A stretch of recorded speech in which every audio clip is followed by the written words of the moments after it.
You know, life is full of very interesting, weird problems. Life is all about solving weird problems.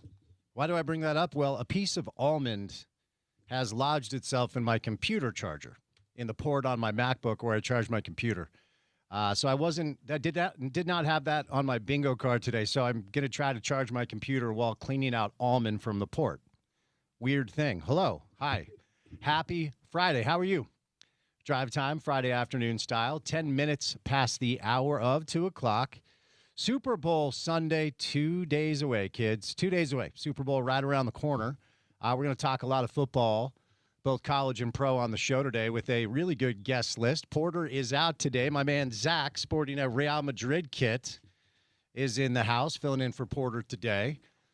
So we'll get you ready for the Super Bowl, and our good friends at Prize Picks have gently encouraged me to share some prop bet picks with you. I'm going to warn you out of the gates. The decision to put money on the game is yours and yours alone. My advice to my listeners is do not gamble on sports. It's a slippery slope. But the reports are nearly $2 billion will be gambled on the Seahawks-Patriots game. Super Bowl coming up on Sunday. The kickoff is technically 4:30. I'm going to go out on a limb and say that's going to be closer to 4:45, maybe even 5 o'clock. You never know with the pregame festivities, but it is the final football game of the season before we say goodbye to the game we all love for a few months. So we'll get you ready for the game today, and I'll give you my pick before we say goodnight. Prior to 6 o'clock, I'll give you my Super Bowl pick. Feel pretty good about it. We'll have to see how it goes, but I think it's going to be a good game. A lot of people not super pumped about it. You're either a Patriots fan or you hate the Patriots. That's kind of how it goes. The Seattle fan base is a fan base you can get behind. They've loved their team for a long time. So some cool storylines we'll get to. The latest on the injuries to both quarterbacks. Drake May was able to participate fully for the second straight day, and Sam Darnold looked pretty good against the Rams despite a little bit of a sore oblique. Nick Emmanuel is the latest addition. He's got a little bit of an ankle injury, and he is a big-time player as a rookie. I think he finished second in Rookie Defensive Player of the Year. So we'll keep you up to date on that. The NFL awards were last night. Matt Stafford is your MVP. Not too surprising, but surprising how close it was. And Sam Monson from Pro Football Focus, who's been on our show before, casted his vote for Justin Herbert. And Drake May lost by 1 vote. So Sam is catching it today on social media because football fans are very balanced, not emotional, not overreactive at all. So a lot of football in the show today, as you would expect. The NBA trade deadline came and went yesterday. And the Utah Jazz, of course, making one major move, then a couple of ancillary moves, and we'll have to see what the rest of the season's going to look like. If last night was any indication, Tankathon, Tankapalooza, whatever you want to call it, 2026 is in full force. The Jazz had 8 players available to play against the Hawks, and Lowry only played 23 minutes, and they only lost by 2. Imagine what they would have done if Lowry was able to play for more than 23 minutes. I wonder why he only played 23 minutes. But as I continue to say, Jaren Jackson Jr. rolling into town, flying into Salt Lake to learn that he has back issues. This team will hold on to their draft asset. I can almost guarantee that. I know there's some nerves as it pertains to that kind of stuff. But, again, Larry Markkinen, 23 minutes last night. When you see Cody Williams playing 38 minutes and Oscar Tshiebwe getting 10 minutes, like, we know what time it is, okay? But we'll do some trade deadline stuff. We'll give you some numbers as far as how many trades went down. Only 3 teams in the league did not make a trade. Mike Conley Jr., our friend who played here for the Jazz, is on his way back to Minnesota after being traded to the Bulls and the Hornets. So some trade deadline stuff as well. The college basketball landscape across the state starting to take shape as we're high speed ahead to March. The Utah men will take their show on the road to Kansas. Does not get any easier for the Utah men after losing a couple of what I thought were winnable games at home against OK State and Arizona State. Utah State, the class of the Mountain West Conference right now, will be at Wyoming tomorrow. And BYU, also badly in need of a win. My guess is they're going to drop out of the top 20 come Monday. And if they get smoked by Houston tomorrow night in Provo, they might drop out of the top 25. Utah women will take on Iowa State here in Salt Lake tomorrow at 5 o'clock. Jazz are off tonight. They're back in action against the Orlando Magic coming up tomorrow. So busy show. We're also high speed ahead to soccer season. Had a fun meeting today with Trey Fitzgerald, Brian Dunseth, Dave Fox, and our producers. I'll be hosting Talkin' RSL on KUTV this year. Excited for that opportunity, and RSL is inching closer and closer to the start of the season, which gives us an excuse to cover our local soccer club, which we will do on the show. Oh, by the way, the World Cup, yeah, that little thing, just the biggest sporting event in the world being played in our region. The PGA Tour is in Phoenix at the Waste Management. We'll give you an update there, see how Tony Finau can bounce back, hopefully, in round 2. Hideki Matsuyama is raking today, and he's your leader at 10 under par. Chris Gotterup, who was the leader yesterday, is 9 under, right in the mix, as is Matt Fitzpatrick, Siwoo Kim, Akshay Bhatia with a big round today as well. So, little golf on the program today. Happy Friday, happy weekend. Congratulations. You made it weekend time. Take a big old deep breath. You did all the things all week. You earned a Friday, and you got it. All right. Our first guest today will be Sam Bruckhaus, Sumer Sports. Sam has quickly become one of our favorite NFL analysts. We'll break down the Super Bowl between the Patriots and the Seahawks with Sam coming up. Dave McMenamin, NBA Daily Assist style. We'll talk Jazz basketball. Lakers had a massive comeback last night without Luka, who left the game with a leg injury, but Austin Reeves came off the bench, and he was awesome. Our old friend Paul Pugmire today to talk a little golf, a little waste management. Always fun to catch up with Paul, one of our favorite college football guests who's been traveling over the past little bit, but Chris Kamrani makes his triumphant return to the show. And then the final guest of the 4 o'clock hour before we launch into the 5 will be Kalen Jones to talk more NFL. I always enjoy my time with Kalen. So, Sam Bruckhaus, Dave McMenamin, Paul Pugmire, Chris Kamrani, Kalen Jones, the Spence Checketts. Hello, how are you? All of you, the great listeners. And filling in for Porter Larson. I thought he was wearing a Chelsea kit, but Real Madrid, very acceptable. So is Real Madrid your favorite soccer club in the world? I would say yes, and obviously you got to support the Royals and RSL because we live in the state of Utah. Indeed. But yeah, I saw that when they released this kit, the retro kits they usually do every year, I was like, oh, I need this kit because I remember when Ronaldo was wearing this. I remember when Christian Bale was wearing this. I'm like, oh, I love this kit, and I got it this year for Christmas. So always a good shout out to my parents for giving me some jerseys for Christmas. I don't know the current landscape of Real Madrid as well. I mean, they're always awesome, right? Because they spend a lot of money. Who's their best player right now?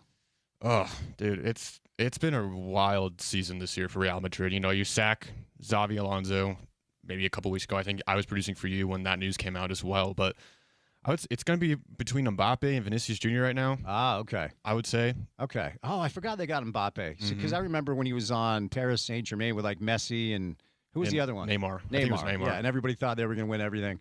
A little European soccer talk to start things off on a Friday afternoon, but we will transition to the NFL and the Super Bowl coming up in just a little bit with Sam Bruckhaus. But before Sam stops by, courtesy of our good friends and your good friends too at Prize Picks, it's time now for your opening tip.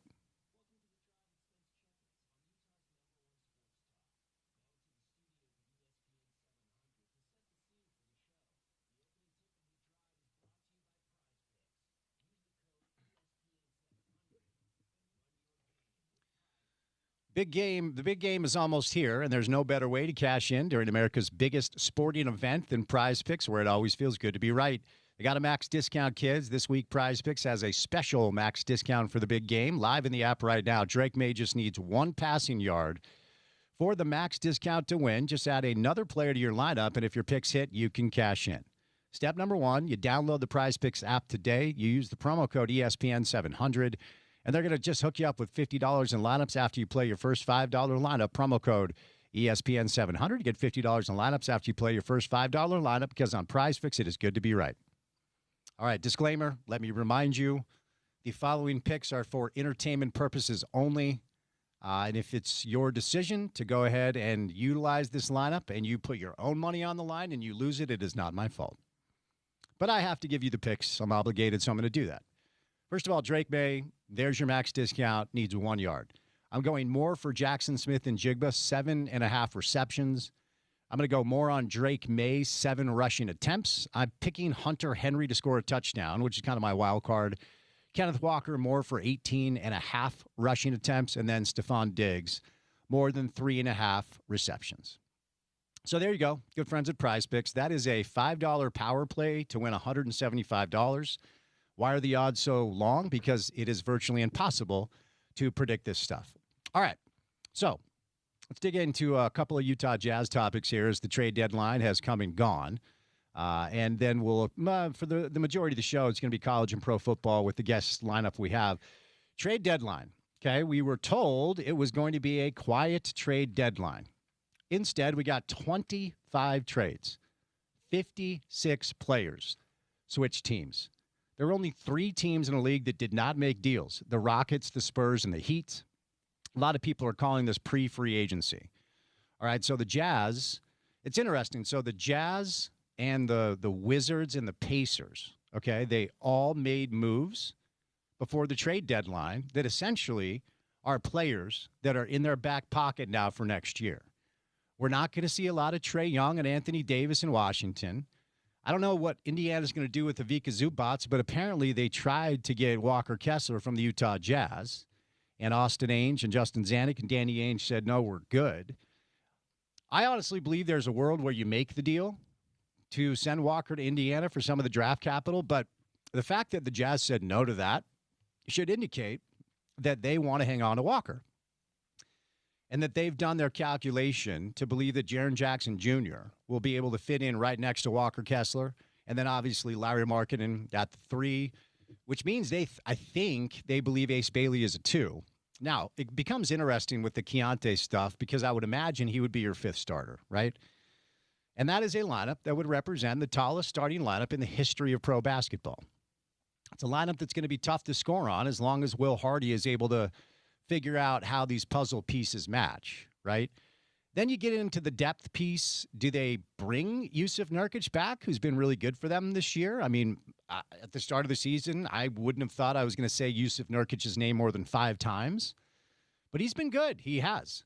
And they decided not to move him on to a contender as well. And I guarantee they got phone calls about it. You know, we talked about the Boston Celtics badly needing a big. And, of course, Boston and Utah have a really good relationship. Brad Stevens was hired by Danny Ainge, and Brad Stevens elevated Austin Ainge a couple of different times. So that ultimately felt like something that was going to make sense. But Boston went and grabbed Nick Vucevic from Chicago. I don't know what Chicago's doing, by the way. I think they added like 9 second-round picks and like 4 just average guards. I have zero clue what they're trying to do. Of course, there's the Giannis stuff, and Giannis is going to stick around Milwaukee as well, which I totally understand, by the way. Like, if you're John Horst, if you're the general manager of the Milwaukee Bucks, you got one shot at this. You cannot accept anything less than maximum value. If you're going to trade a player like Giannis, who at the age of 31 is not 22 anymore, but he probably has 4, 5, 6, maybe high-level years left with the way some of these athletes have ultimately been able to age. I mean, LeBron is, 41, 42, and feels like he could probably give you 28 and 4 until he's like 45. So if you're John Horst, you have no other option than to take maximum value if you're going to trade a generational piece like Giannis, right? So when you look at what Washington did, what Indiana did, what the Jazz did, it's a really interesting thing that's new to the league. They made acquisitions prior to the trade deadline, and that's why they're calling this pre-free agency, because these are players that will not be utilized this year on a maximum level. They're going to be saved for next season. With AD and Trae in Washington, with of course Jaren Jackson Jr. here, and then what Indiana was able to do to get Zubac from the Clippers. They're going to stashing feels strong, right? Stashing these players feels strong. But for Jazz fans that were worried that Jaren Jackson Jr. was going to be an addition that made them too good to hold on to the asset, I point to what Will Hardy did last night, okay? Because there are ways to tank that aren't necessarily as obvious as other ways, and you're trying to avoid a fine here. And look, this is not new, and the Jazz are not the only team. By my count, there are 10 teams currently in the NBA that will be unserious about competing the rest of the way. It makes it hard to watch during the regular season, but this is what the CBA has created. This is the NBA reality that Adam Silver has created based off the way he has decided to go about his operation. So last night, the Jazz were in Atlanta. They had 8 players available. 8. They flew in 3 two-way players. Kevin Love was sick. Nurkic was out. Elijah Harkless was out. Keontae was out. And then none of the players available in the trade. Besides, by the way, Jock Landale, who was traded to Atlanta and went for a cool 26-11 last night. Did you see that? Jock Landale, who the Jazz acquired in the Jaren Jackson Jr. trade, they then moved him on to Atlanta. Like, Jock Landale was on a plane flying to Atlanta, and he's like, oh, I play for the Jazz. And they're like, oh, you don't, but you're still flying to Atlanta, but you're flying to Atlanta because you play for the Hawks now. And Quinn Snyder throws him in, gives him 32 minutes. Gives him 32 minutes. He goes 10 of 14, hits 5 threes, had 26 points, 11 boards, and 5 assists and 4 block shots. It's actually wild that he was able to do that. So Atlanta was more or less playing with a full deck of cards outside of the majority of the pieces they traded for, because they were very active yesterday as well, moving Porzingis to the Golden State Warriors. But for the Jazz point of view, no Kevin Love, no Keontae George, no Yusuf Nurkic. None of the players available that you traded for. The 3 players, because Landale, like I said, is in Atlanta, were not there, I don't think so, available to play. And even though you had 8 players available, your best player by a long shot, Larry Markkinen, played 23 minutes, okay? And Atlanta won 121-119. A little too close for comfort for a team that's trying to lose intentionally to hold on to a draft asset. My point is, these are the types of things you're going to see even once Jaren Jackson Jr. is available. The rest of the way, they're at Orlando coming up tomorrow, and we'll see who's available. But every single night, you will see lineups manipulated in the name of keeping draft capital, because that's what you have to do. Do I love that that's the reality of the league? No, but that is the incentive structure of pro basketball. Don't get mad at the Jazz for this. It's not their fault. And they're certainly not alone. And it's the way that they have to go about this, because next year, adding Jaren Jackson Jr. to your group and hopefully a top 3 pick means this team is cooking with gas right away. Now, the one thing, because I referenced Washington, I referenced Indiana, and we could go down the list with the other teams in pro basketball right now: Oklahoma City, San Antonio, Denver. Like, the issue with the Jazz roster, and this is going to sound very reductive, but it's actually true, and it is the hardest thing to find in the NBA. All due respect to Jaren Jackson, who's a really good player, and you have to make that trade, and I love that they did. And all due respect to Larry Markkinen, who I love. He's awesome. All due respect to Keontae George, who's worked his ass off and is a much better player this year than last year. Say what you want about Anthony Davis. When Anthony Davis is healthy, he's a Hall of Famer, okay? And he's probably a top 10 to 12 player still when he's healthy. Now, of course, the problem is, feels like he's never healthy. So Washington is able to grab a generational piece. I referenced Indiana making the Zubac deal. Indiana has Tyrese Halliburton. It's a gap year for them. Halliburton will be back next year. Let's not forget what he did a year ago as a generational talent and one of the better young players in the league that's a superstar, right? Oklahoma City has Shea. San Antonio has Wembanyama. Denver has Jokic. Houston has Durant. The Lakers have Luka and LeBron. Minnesota has Anthony Edwards. Golden State has Steph. The Clippers have Kawhi. Dallas has Cooper Flagg, right? And look, we could go down the list. Yeah, Detroit has Cade. New York has Jalen Brunson. Boston has a healthy, when he's healthy, Jason Tatum. And, of course, when you look at what they've done all year long, they've been able to stay in contention because they have 2 superstar players when they're fully healthy. Cleveland has Mitchell. We could keep going, right? The one thing the Jazz are missing is that final piece of the puzzle, which is like a top 20 player. Because when you look at the history of the NBA, the teams that have won championships, there's really only one common denominator. They all have like a top 10, top 20 player. You're going to throw Detroit at me in 2004. I can already hear it. I'm not sure how many people realize who Ben Wallace was for that team. He was the only player in the league that could actually push back on Shaq. And it's one of the reasons why they won a championship. It's always a little bit disparaging to Chauncey Billups and Rip Hamilton that played for that team. When I hear people say, well, Detroit did not have a top 20, they may have had 3 top 20, 25 players. there's a case to be made that the Jazz have 0 top 30 players. Now, they might have 3 or 4 between like 30 and 50 with Lowry, Jaren Jackson Jr., Walker Kessler, and Keontae George. Like, and look, I love Ace. Let's give Ace some time. Maybe Ace can be that guy. If they land a top 2 or 3 pick and they get AJ or Darren, then maybe we're going to see a piece grow into a top 10 or 20 player. The one thing the roster doesn't have is the hardest thing to find, but the most important thing to have if you want to win a championship, and that is just an elite talent that is a top 10 or 20 player. That's the thing I don't see on the roster. But I think the Jazz are one of the winners, in my opinion, from the trade deadline that came and went yesterday. All right, catch a break. Coming up next, preview the Super Bowl, talk some NFL with Sam Bruckhouse, Dave McMenamin, Paul Pugmire, Chris Comrade, Kalen Jones. Jam-packed Friday show. Keep it here on ESPN 700.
Well, I guess our breaks are 30 seconds now. Going to get Sam Bruckhouse on the show coming up in a little bit. Zach, let me know when you have Sam, please. That was a 60-second break. We'll move over to Dave McMenamin and talk some NBA. Paul Pugmire to talk a little golf. Chris Comrani joins us, as does Kalen Jones. A little Super Bowl 60 preview coming up with Sam Bruckhouse from Sumer Sports. And then we'll talk trade deadline with Dave. Update show on the waste management PGA tournament that's going on right now in Phoenix. Some college football, Chris Comrani. And then Kalen Jones will join us. Waste Management Phoenix Open going on right now. Tony Finau. When I'm scrolling down and don't see Tony's name, that's never a good thing. He had a rough day yesterday. I believe he's one of the later tee times. Oh, yeah, he actually has not even teed off yet, but 2 over yesterday, which ties him for 85th. And the cut line right now is 1 under par.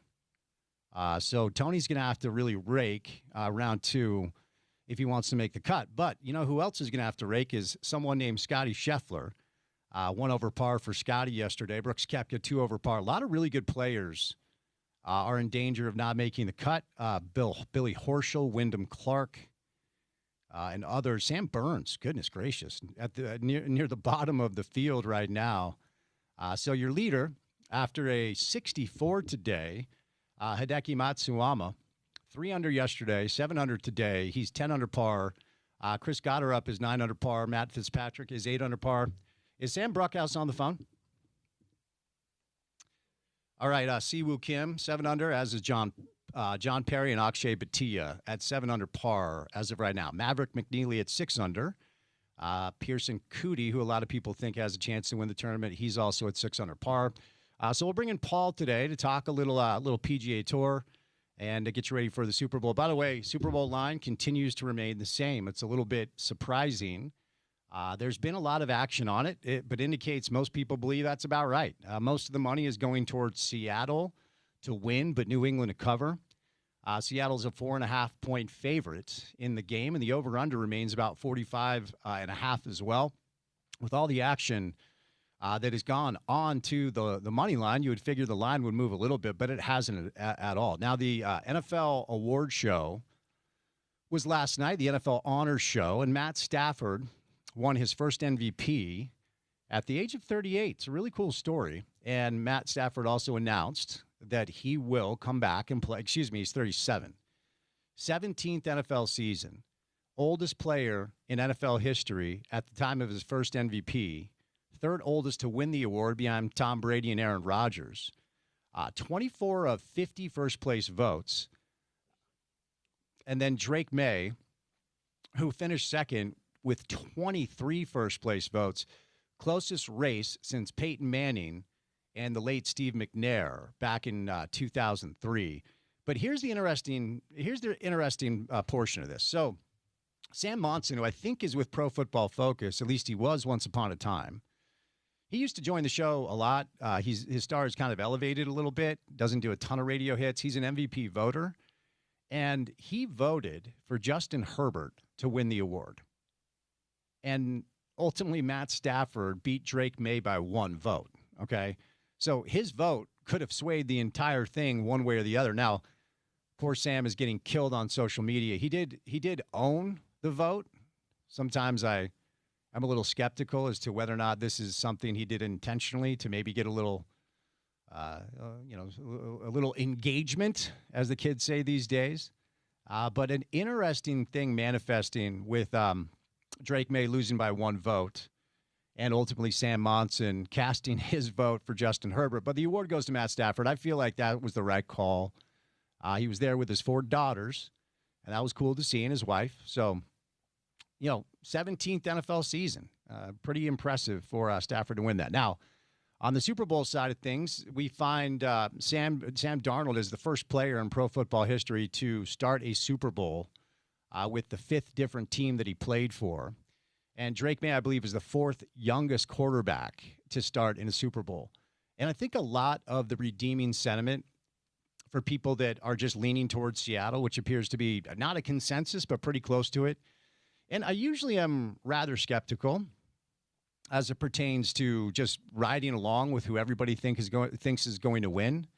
But I think a lot of this does come down to the quarterback. Because when you look at the history of quarterbacks starting in the Super Bowl, it's very rare. Like Roethlisberger might be the only one, and he wasn't even awesome. He just had such an incredible team around him, an awesome defense, a great running game. Most quarterbacks who are on the younger side of things and start in the Super Bowl for the first time just struggle. And Drake May has been shown to be up to the task. But Sam Darnold appears to be in this space where he's been through so much in his NFL career that this moment doesn't seem to be anything that will be too big for him. Now, I still lean into this wild stat that he's become the first quarterback from USC to start in a Super Bowl in the history of the sport, which is wild to me. That, then you go back and look at some of the USC quarterbacks, Mark Sanchez, Carson Palmer. Carson Palmer, I thought at some point would have a chance to start in a Super Bowl. Matt Leinart, who was an unbelievable college quarterback, just never really turned into a great pro. Most of USC's better players played other skill positions, like running back, wide receiver, of course, a lot of defensive backs as well. But I feel like because the sentiment appears to be shifting in the direction of Seattle by most everybody that I've seen pick this thing, a lot of it is contingent upon the quarterback. It is the first Super Bowl since the merger between 2 teams that are both in the top 4 in both offense and defense. And ultimately, Mike Vrabel gets a lot of credit for being like a culture guy, right? And, ask Titan fans how they're feeling about the decision to let him go. And a lot of this, like Josh McDaniels, who's an interesting case study, certainly is more of a coordinator than he is a head coach. But outside of just building culture, they've remade their offense. And, of course, a lot of that is Drake May, but a lot of that is the coaching staff. So Super Bowl 60 right around the corner. And joining us now is one of our favorite analysts to break it down from Sumer Sports, Sam Brockhouse. What's up, man? How are you? Hey, I'm doing good. I'm out here in San Francisco, and I got to agree with you. The coaching staffs for the Patriots and the Seahawks, I think, is going to be a major part of this game. And frankly, I've been highlighting all week how, you look at Josh McDaniels, the dude's coached like 10 Super Bowls. I think that could make a big difference in this game. Yeah, and I was just talking about this through the prism of the way the conversation sounds like when people bring up Mike Vrabel. They talk about him as like a culture guy, a leader of men. But when you look at the way they've been able to remake both sides of the ball, does he get enough credit for what he can actually do schematically? Yeah, I think the thing that gets lost, and as an ex-player, I can attest this, when we are evaluating coaches, is the operational level of execution. And I think Mike Vrabel right now, maybe alongside Dan Campbell, is operating at the highest level in that he puts people in positions to succeed, and that doesn't necessarily include the players themselves. It includes the coaches themselves. He has an ex-head coach who has coached, literally the best player on earth of all time, while also being able to make some pretty effective offenses elsewhere.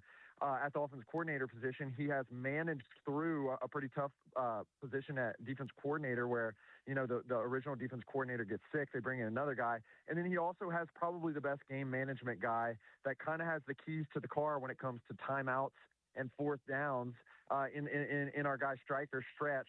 And when you really start to break down the operations and talk to the coaches and understand how this team wins, it's more because Mike Vrabel is putting people in places to succeed, not taking too much on his plate. And as a result, everyone has a job. It's the old school Patriot way. Do your job and things will go well.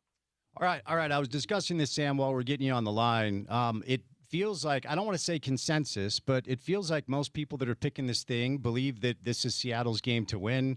And maybe New England covers, right? Because the line continues to stay right there. Seattle's 4.5. Seattle's getting 4 in the hook. It's a 4.5 point line towards Seattle. And I'll get your pick before I say you lose. I'm going to ask the question this way.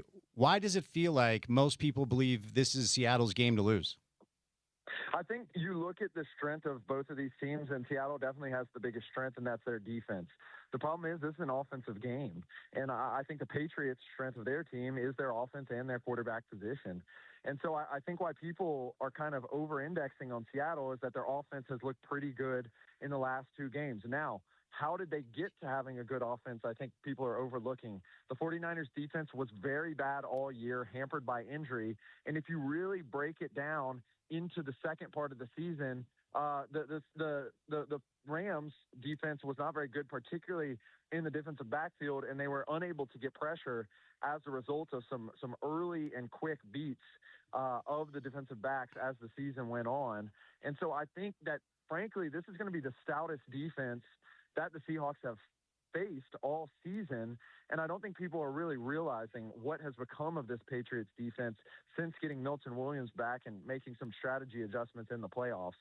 And so I really think this game, it should be looked at substantially tighter than people are currently projecting it to be, mostly because I think we are slightly overrating the Seahawks offense as compared to what they did all season. All right, so Nick Emanwari, who has been a star for Seattle on defense, I want you to walk us through, Sam, how they use him and what a potentially compromised ankle could mean for Seattle's defense. Okay, so there's a couple of important pieces here to this breakdown. The first piece you got to understand is that Mike McDonald approaches the game in a way where he wants to defend the space on the field rather than the personnel on the field. And so when you really look at it, that requires you to play lighter defensive builds. And as a result, they bring Nick Emanwari in, who's about 6'4", and a much bigger guy. And he is expected to cover highly, and he's also expected to play the run. Now, he's not the best coverage player on earth, but his ability to play against the run allows them to play nickel and play space. That leads to a bunch of second and third and longs, and allows them to basically stay ahead of the chains in a way an offense would really want to do. You mix that in with his ability to blitz, and it's a big difference for the Seahawks. All right. Excuse me. I was discussing this conversation earlier through the prism of, again, most people leaning into Seattle to win this game. And when you look at, Sam, the history of young quarterbacks playing in the Super Bowl, more often than not, they do struggle, even the greatest, when it's their first opportunity. Do you worry about that at all with Drake May? I think that's a good highlight, given he struggled in the last two games as well. I think there's one thing that sets him apart. It's his ability to run, and it's Josh McDaniels. I think those are the two things you got to lean on. They're not going to put Drake May in a position where the whole game is going to be on his shoulders to win. However, they are going to put him in positions where he can be a difference maker. And I think using his legs in the design run game, it's the last game of the season. I wouldn't be surprised to see sneaks, powers, read options, etc. Throughout the game. And I think Josh McDaniels is really going to put him in a position to succeed. So I do think that if there is a way to make headway against this Seahawks defense, the same way we saw Matthew Stafford kind of really shred him apart, I think the Patriots will put him in a position to. So the Seattle defense, from what I read, is a little bit susceptible to tight ends, right? Like, I think they're they're mostly good at everything, and I think they're about middle tier when it comes to tight ends being able to be productive against them. And we have seen the Patriots this year utilize Hunter Henry quite a bit. Do you think that's an area where they might have a bit of an advantage? Yeah, I think that there's a bit of selection bias in there. When you have to play the Rams 3 times and the 49ers 3 times, and you're going up against Kittle, Tongas, Juszczyk, Ferguson, and I mean, like the Rams are running 13 personnel about 30 to 40% of the time. Those are two excellent offenses that you really have to account for, and it's tough to. So I do think there's a little bit of selection bias in there with the Seahawks. And as I said, they like to play light. They're not going to match when Westover and Henry and the rest of the crew comes out there. Something that I do think is going to make a major difference is the Patriots also like to go 6 offensive linemen. And I think that could potentially make a big difference in this game because they're not going to match that either. They're going to beg them to run. And so if they're able to do kind of what they ended up doing to the Broncos down the stretch of the game, and frankly in some of the early games where the Patriots were just able to push the ball 3 to 4 yards at a time down the field, ice the game, and Drake May makes a big scramble to close it off, I think that means the Patriots could potentially get up on them. But on the flip side, if you can't pass against Emenwari and Love and Spoon and all those other guys on the defense, and particularly if you are giving up pressure to Leonard Williams and Byron Murphy and the rest of that just really, really tough crew up front for the Seahawks, it could be a tough day. I was reading today that the Patriots are 12-0 and allow 14 points a game when Christian Gonzalez and Milton Williams are on the field together. So I want to ask you about Gonzalez in a minute, but hone in on Williams a little bit. How much of a key cog is he as it pertains to their ability to get to the quarterback? So last year, a lot of people were really confused about why the Patriots were willing to pay Milton Williams as the second highest paid defensive tackle. Last year, alongside an excellent defensive tackle crew in an Eagles jersey, including Jalen Carter and Jordan Davis, and also Moro Joma, who had a very good year as well, he was able to be an absolute disruptor and penetrator, particularly in the pass game, coming from a 3-tech one-on-one position. That's exactly what the Patriots have put him in a position to do alongside Christian Barmore. I think Christian Barmore is a little bit more of the anchor of this team, but we've seen Milton Williams be able to generate tons of pressure. He was really the difference in the Broncos game.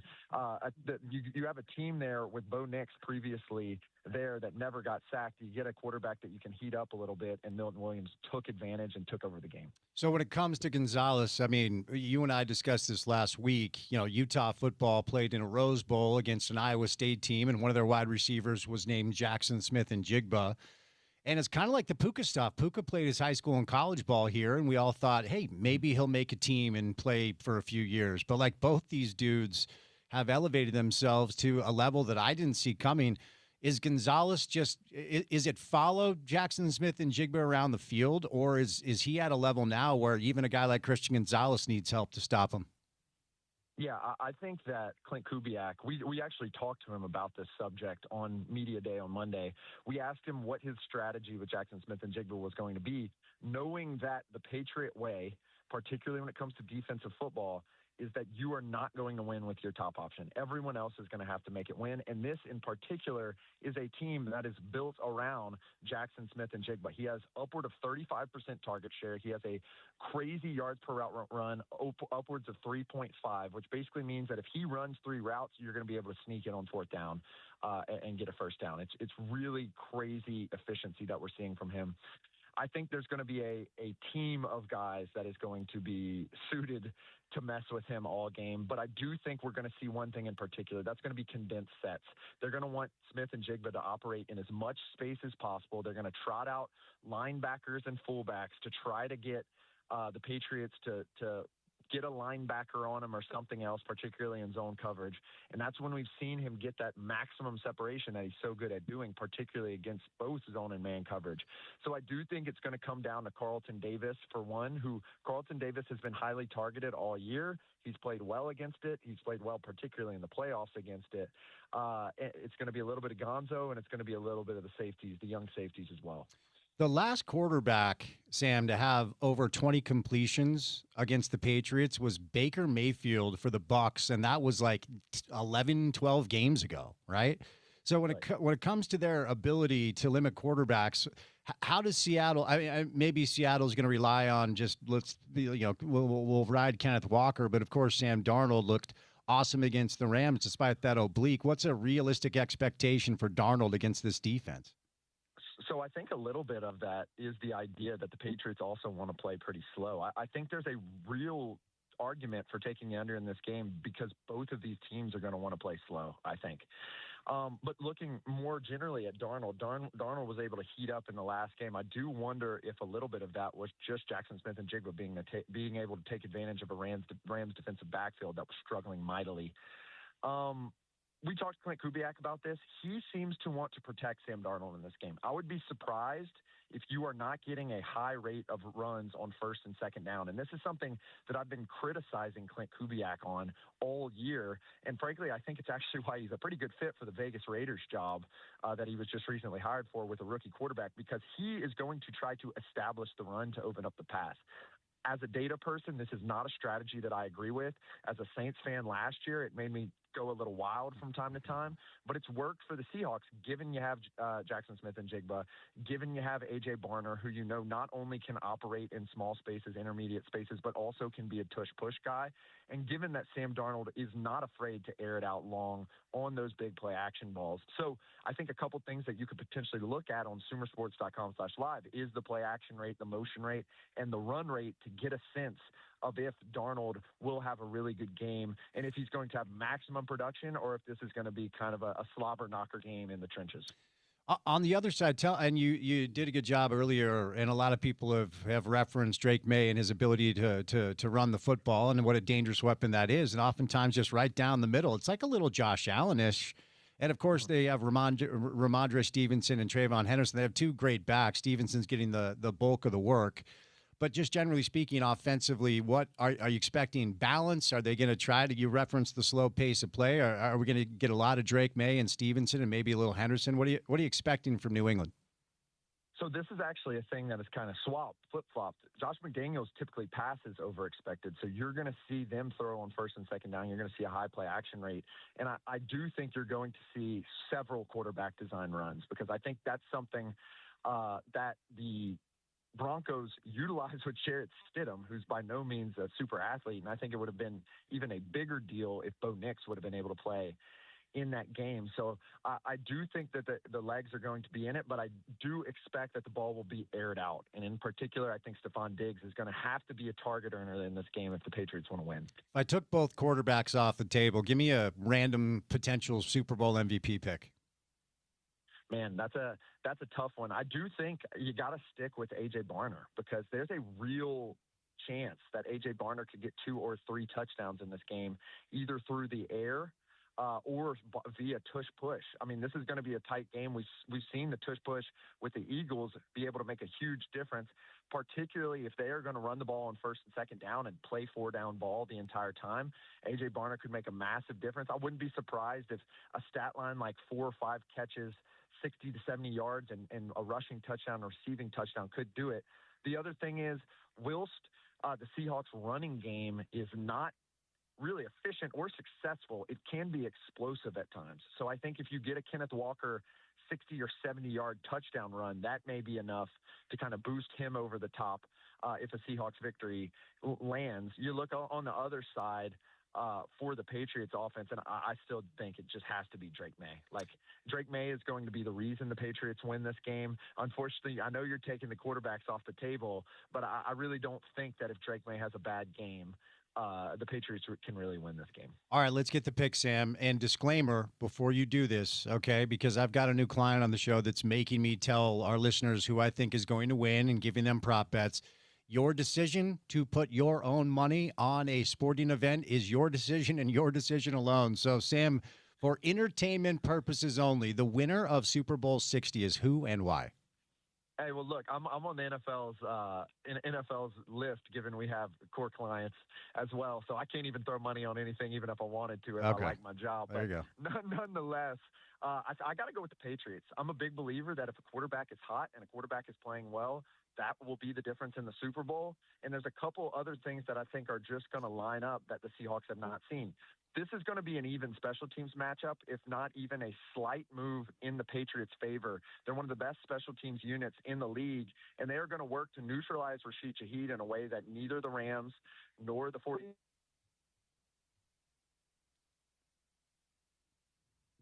Game. Now, maybe it comes down to a missed field goal, but this certainly is not going to be the Rams and the 49ers games where they just got waxed off the map in the special teams unit.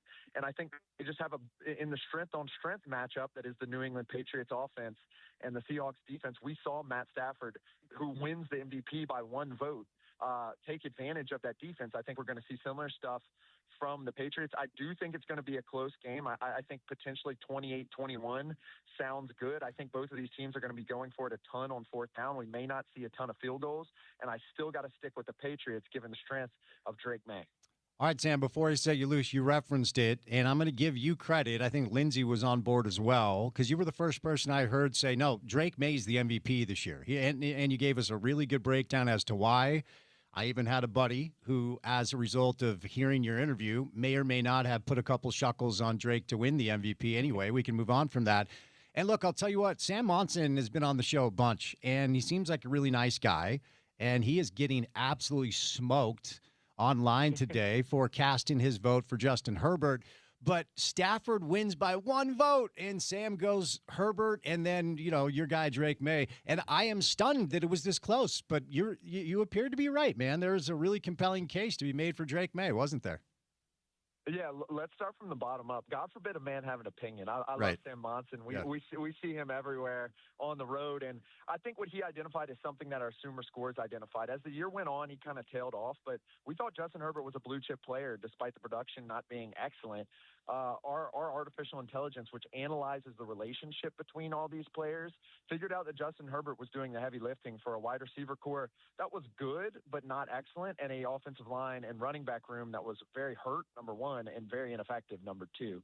So I actually don't mind the Justin Herbert vote. We thought he was the MVP through about a quarter to the half of the year. You can go check that out, my articles from the time, and explaining why the Justin Herbert vote would not be that crazy. And times changed a little bit as the season went on, but it's still not without the realm of possibility, I'd say, that he is the truly most valuable player on an 11-win team that could have just tanked.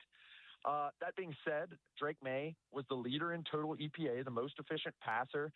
He wasn't great in the run efficiency, but a lot of that was because he was getting these 1-yard scrambles in order to avoid sacks. And he did have a very high sack rate. And so when it came down to it in the efficiency stats that mattered, that typically lead to an MVP vote, Drake May really led in a bunch of those. Stafford did have an excellent year when it came down to it, led the league in passing yards.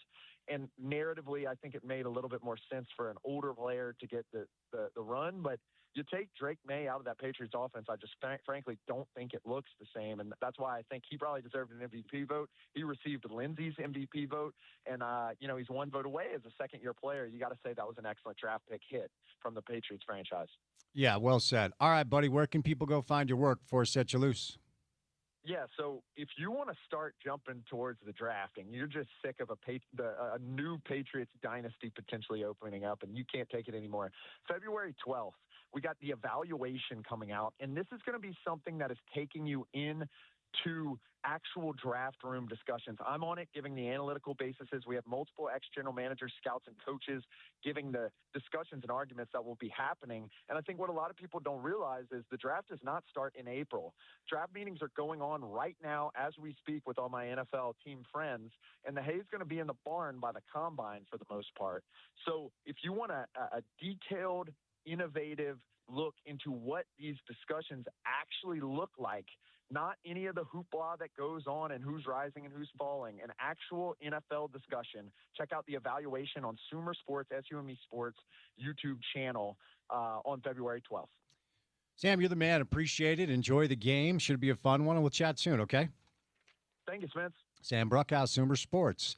I want to remind you, you can get custom fitting at Uinta Golf by Worldwide Golf for the new Cobra Optim drivers. The new Cobra Optim is the first driver to optimize POI and MOI, experience straighter drives and more robust distance. Uinta Golf by Worldwide Golf. Get there. PGA Tour leaderboard update time before we catch a break.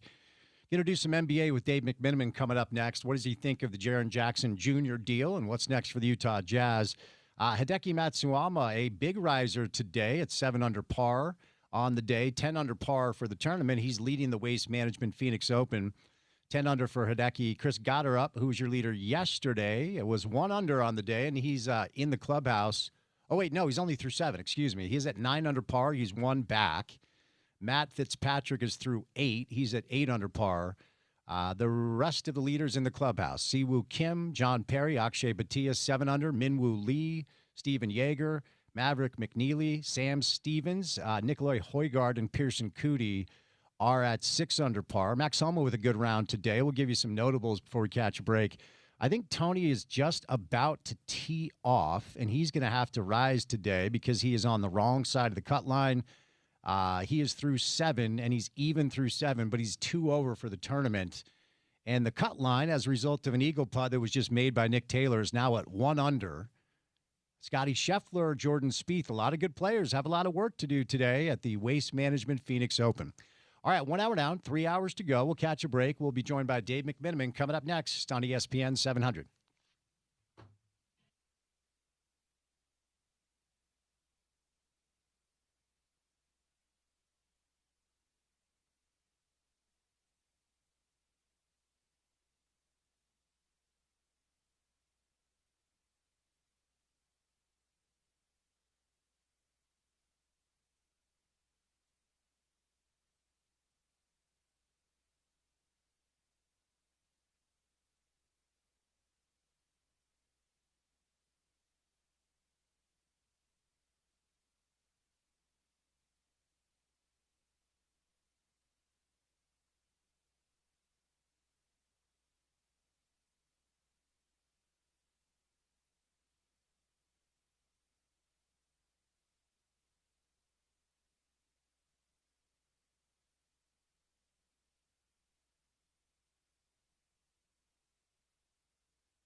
Going to check in on the Waste Management Open down in Phoenix with Paul Pugmire today. Chris Kamrani, one of our favorites for some college football. Caleb Jones, preview Super Bowl 60, but let's do a little NBA. Dave McMenamin and Dave, I have great news. We can talk about the Jazz, and I don't have to ask you if they're going to trade Marketing or if Keontae's a point guard. They make a move. Jaren Jackson Jr. now in the fold for the Jazz. What do you think, Dave? Yeah, they deservingly to be should be the start of our discussion this week. I am impressed by it. Listen, there are,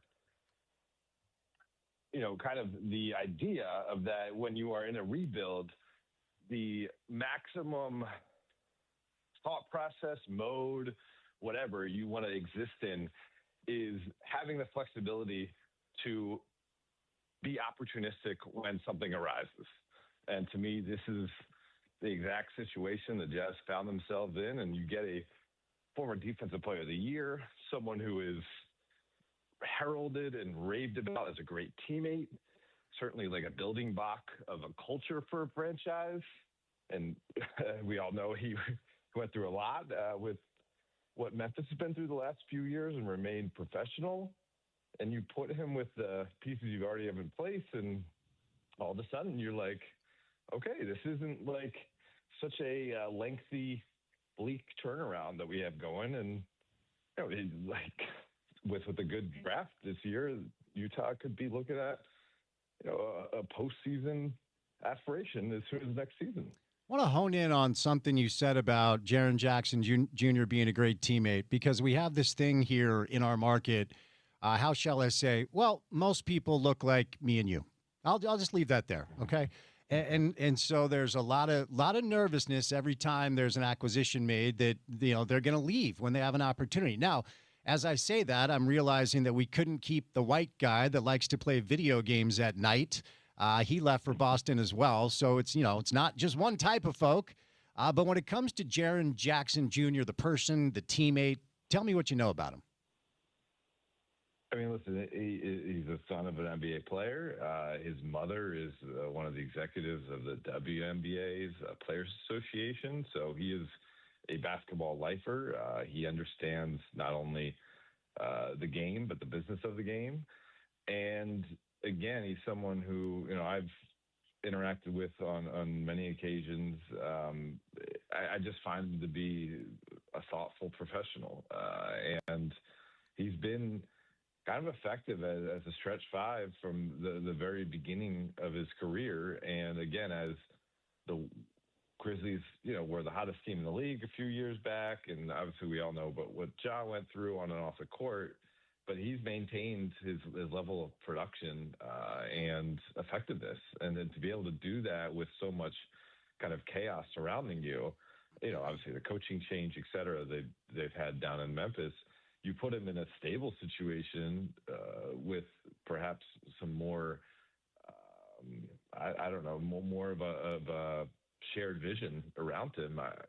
To me, he's like a person that can really, be in for an extended prime here. And, there's a reason why, Rich Paul went on his podcast and was saying that, that's a guy that the Lakers should be considering trying to trade for, because I mean he's pretty damn good, and as a big okay, he's not like Wemby or Jokic, of course. I'm not going to put him in that tier, but he's someone that, because of his stretch ability, brings his own kind of dynamic, and then he's such a good help defender as well. I mean, I think he's for a team like Utah, I just think it's like just a really smart pickup.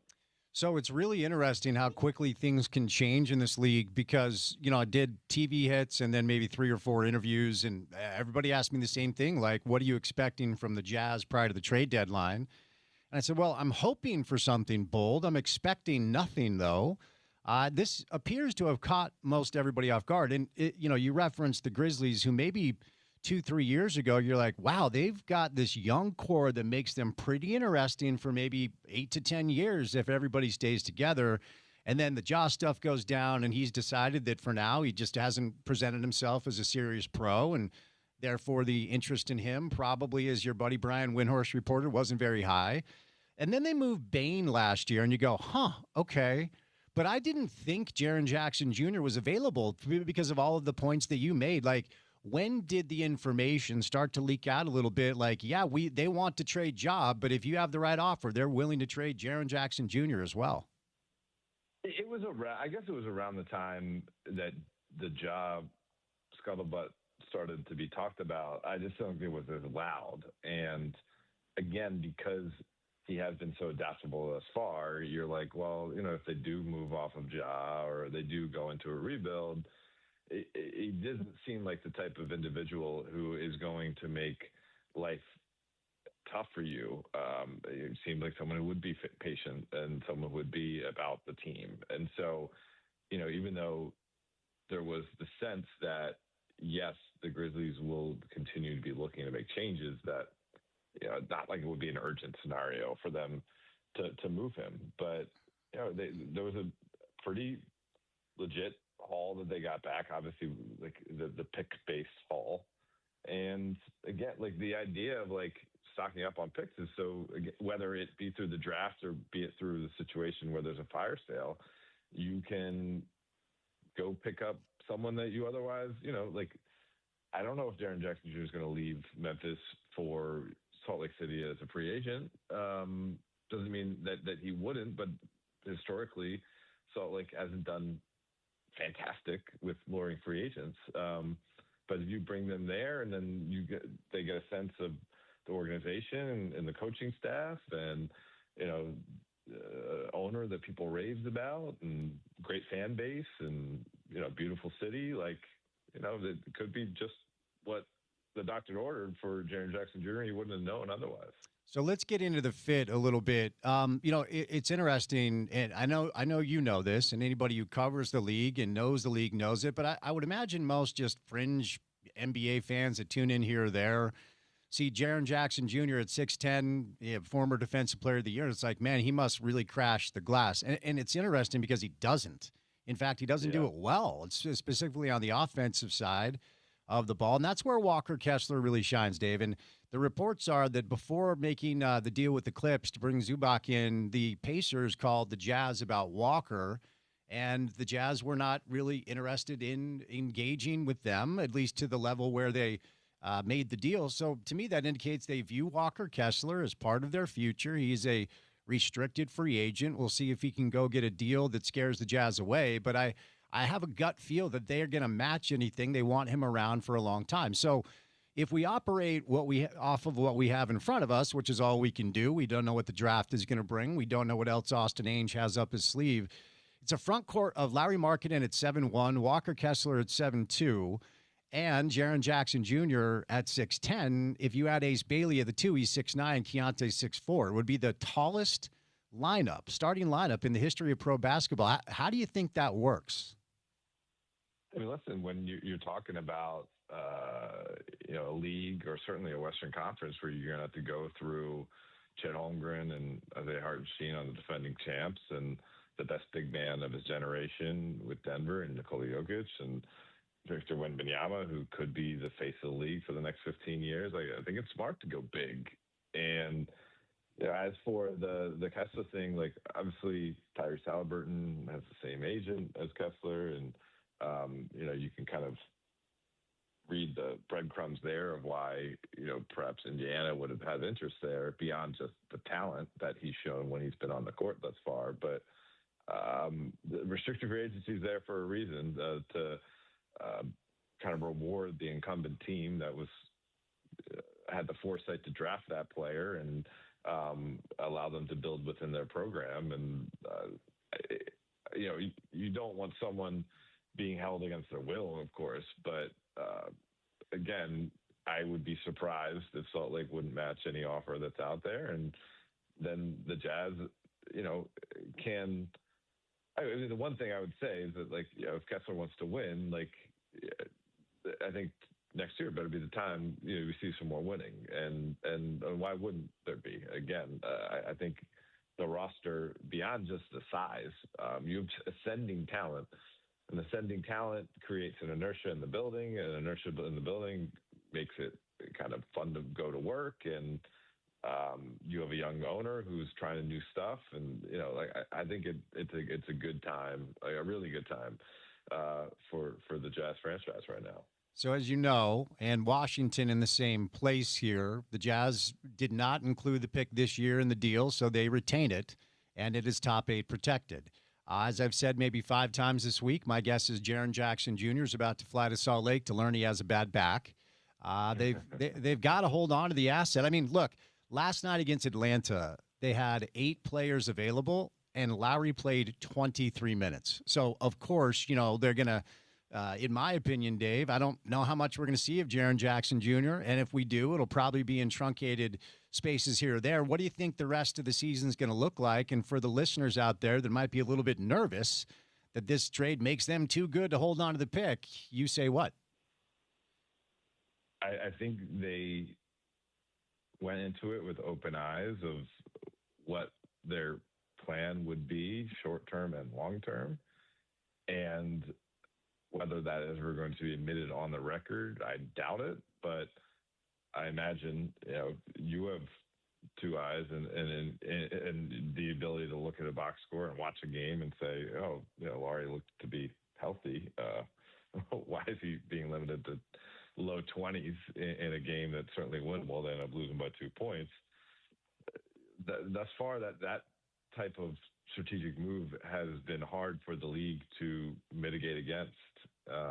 And there's always going to be other opposing owners in front offices that will cry foul and point the finger at another team that is operating that way, until that team finds themselves in that same life cycle of their franchise health, and they're doing the same thing. And so I wouldn't worry too much about the Jazz finding a way to be able to operate as they hope to operate for the remainder of the season, to be in this draft with a shot at a Peterson or a Dubansta or a Boozer, et cetera.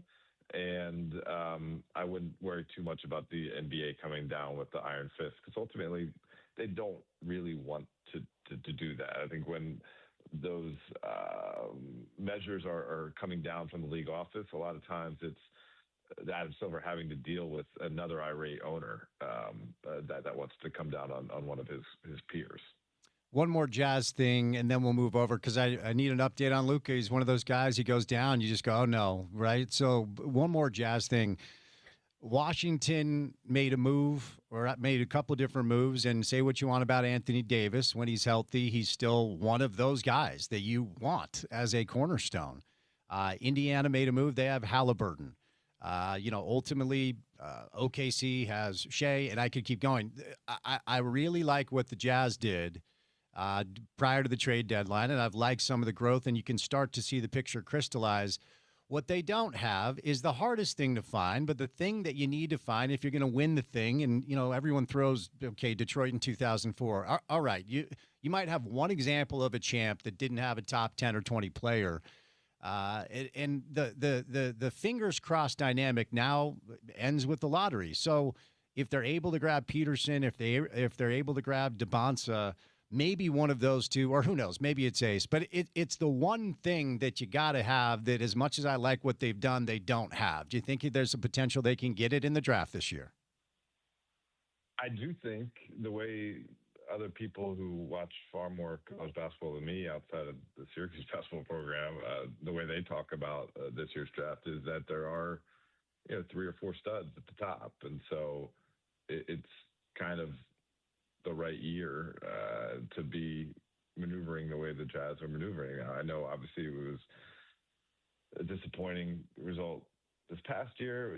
Cooper Flagg, everyone was looking at him as a franchise changer, and the Jazz kind of fell just outside that conversation. But Ace has shown certainly signs of the reason why he was touted the way he was, and I think some of the odd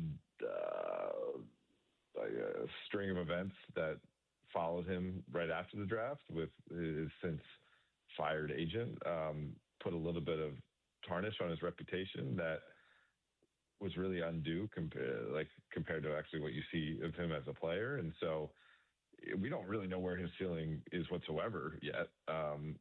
Seeing him in person the few times that I have, I mean, man, like what an NBA body that hasn't even barely begun to fill out yet, and explosive athleticism. You're like, wow, that could be a really special player. And yeah, I mean, like if they get one of those 3-4 top guys, I mean, you could be talking about like fast tracking to, kind of what the conversation was around Dallas going into this season. But then obviously with the injuries, we never got to see that team come to fruition. All right, as I referenced, watching that game last night, and of course, as I've told you before, future Jazz man Austin Reeves showing out after Luka went down, and it's good to have him back, obviously. But what's the update? I mean, Luke is one of those guys that when he goes down, unless he's diving, which he does from time to time, looking for contact, you get a little worried. What's the update on Luka Doncic? Yeah, I mean, listen, it looked pretty rough late in the second quarter last night against Philadelphia. He pulls up lame, starts grabbing the back of his left leg on his way back to the Lakers locker room. He kicks the scorer's table and kind of doubles over in whether it was pain or despair or frustration. I'm not sure. Didn't talk to reporters after the game, limped out of the arena. We saw him do that. And, certainly those of us covering the team were bracing for, this could be a grade 1 or grade 2 hamstring situation, and he's out for a number of weeks. I reported this morning that thus far there's some initial optimism that it's not a major issue that he's dealing with. He is doubtful for the Lakers' next game tomorrow against the Golden State Warriors. But, it's interesting timing, right? Because you do have the All-Star break coming up. And so it would be an okay time, or maybe ideal time to get a guy a couple weeks to rest it if he indeed needs that. At the same time, he was he was the overall leading vote getter for the All-Star game for the first time in his career. And the All-Star game's in LA, and this is kind of a big business moment for him. And so we'll see how they try to thread the needle. I generally, a hamstring, if you're limping after a game, you're not going to see that player for, I'd say, at least a week. Now, if he misses a week, actually, that does put him in line still to play in the All-Star game. So we're kind of monitoring this as it goes. But the expectation, at least for now, is that he won't be playing against the Warriors. And then, they got a big one against OKC coming up early on next week, too. That's another one to look at. All right, I got to ask you a question to see if you're reading this the same way I am, and I actually am less convinced of this opinion than I was right at the deadline, because I'm looking at this through the Jazz prism. One of the assets that they gave up in the deal to get Jaren Jackson Jr. is the most favorable of Utah, Cleveland, Minnesota in 2027. So it's a draft that not a lot of people think is all that great, but of course there's a lot of time for many of these young kids to pop. And the Cavs make a deal to bring in Harden, and they get rid of Darius Garland. So I could be stretching here, but I'm wondering if that pick could be more valuable than we think, because a lot of people believe Donovan is leaving Cleveland. And, of course, we know a little bit about that around here as far as when Donovan might not be thrilled with the situation. Is there any chance that they've done their calculation, that they think he's leaving, Harden's money comes off the books, they get out from underneath Garland's contract, and maybe in 2027 is a year that Cleveland is looking to pivot a little bit. Maybe that asset is valuable. Am I crazy, Dave? Just so you know, I am vaccinated. I'm just wondering if there's anything there. I don't think it's a terrible instinct, although I think the initial kind of hope and push that at least the Cavs are trying to project publicly, it doesn't mean that they aren't having those thoughts privately, is that it's more so it doesn't get to the point where Donovan wants out. We are going to be proactive at this trade deadline, and we're going to move a guy in DeAndre Hunter who has kind of stagnated a bit with our offense. And even though he was a boost in the arm last year, it hasn't been the case this year. And so while we were proactive to get him, we're going to be proactive to move him as well, get some veterans, in Keon Ellis and Dennis Schroeder that we feel like are 2 rotation players for us and bring a little bit of grit and toughness that we were lacking from last year's playoff team. And then Garland, not even the overlap portion of it, and certainly that's been something that's been talked about with this Cavs team, but availability-wise, he missed 4 playoff games last year. If he plays in those games, I don't know if that the Cavs have such a truncated playoff run. He's missed 25 out of 51 games for the Cavs this year. And James Harden's a lot of things, but in terms of availability, that's not something that you look at him as a knock. Generally, whatever he does with his efforts off the court, as flamboyant as they may seem to, some NBA fans are used to white picket fences and, a nuclear family. Hey, whatever it does, it gets him ready to play in basketball games. And so you get James Harden looking to not only have a chance to maybe make his first NBA Finals appearance of his career, or first other than when he was a bench player for OKC, I should say, but also play well enough to guarantee his salary, because it wasn't a guaranteed situation with the Clippers. I think there's a way to look at it as them actually trying to win with Donovan versus be able to move off of this Donovan constructed team if he wants out. Final thing, the Lakers did make a move, and I don't have the up-to-date stats in front of me, but when I looked when they grabbed Kennard, they were like 23rd or 24th in three-point percentage and also makes an attempts. And I mean, Luke Kennard has a very elite skill, and that's to be able to shoot the basketball. And when you have LeBron and Luka, if you can surround them with shooters, I feel like that's a thing you want to do. I'm sure they probably kick the tires on some bigs, but they land on Kennard. Dave, what do you think? Yeah, listen, I think for the kind of the price that they paid, an expiring contract in Gabe Vincent, while they were able to maintain their cap space this summer, because Kennard's also on a expiring contract, it's a good flyer on him. You're right at the nail on the head. Their 3-point percentages, in terms of what they shot from three, the amount of makes they had for three were right in the low 20s, like 22, 23 in the league, and Kennard's elite at that. JJ Redick's intimately familiar with his game. Obviously that Duke brotherhood thing comes into play. JJ told us last night that he's probably known Luke for about 12 years already. And just some of the looks that we watch these Lakers games, when we see Austin Reeves and we see Luka and we see LeBron generate shots for guys, and that's not totally knock on, because I think Jake LaRavia has done some good things. I think Marcus Smart's done some good things. Jared Vanderbilt certainly defensively done some good things, but those guys get these wide open looks and they're clanks, and a couple of those a game that go in can literally change how you look overall as a squad. And so I'm not going to go over the moon with that acquisition, but I think it was a smart one. And they reported that they're looking potentially to maybe waive a player to get an open roster spot and see what's on the waiver wire. Maybe a guy like Haywood Highsmith, again, that could get some of the wing help they need defensively. We'll see. Ultimately, what they need is to have their big three healthy for a stretch, and then they can figure out the best role players that they have in their group alongside them. And they're going to have to wait a little bit on that right now because of the Luka hamstring situation. Are you aware that there's an American football game being played on Sunday? I am. Who you got? I think Seattle. All right. I enjoyed, I love the NFL as a fan, and Super Bowl is just like a fun, whatever, forget about work for a little bit in the middle of the NBA season. So I was invited. I'm not super amped for this game for whatever reason. Yeah. But Seattle's defense had it on my fantasy football team. They're really good.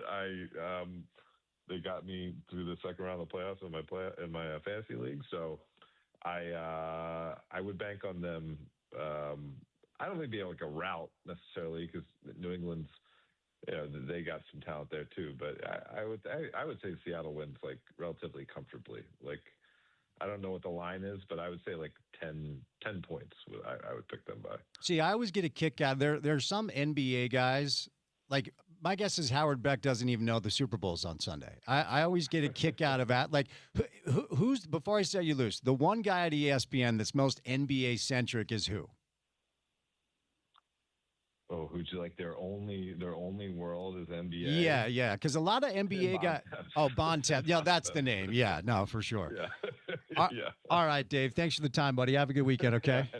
Thanks. All right, peace. All right, Dave McMenamin, Post Malone, and Jelly Roll are taking over Rice Eccles Stadium on July the 28th. Text now to win a pair of tickets.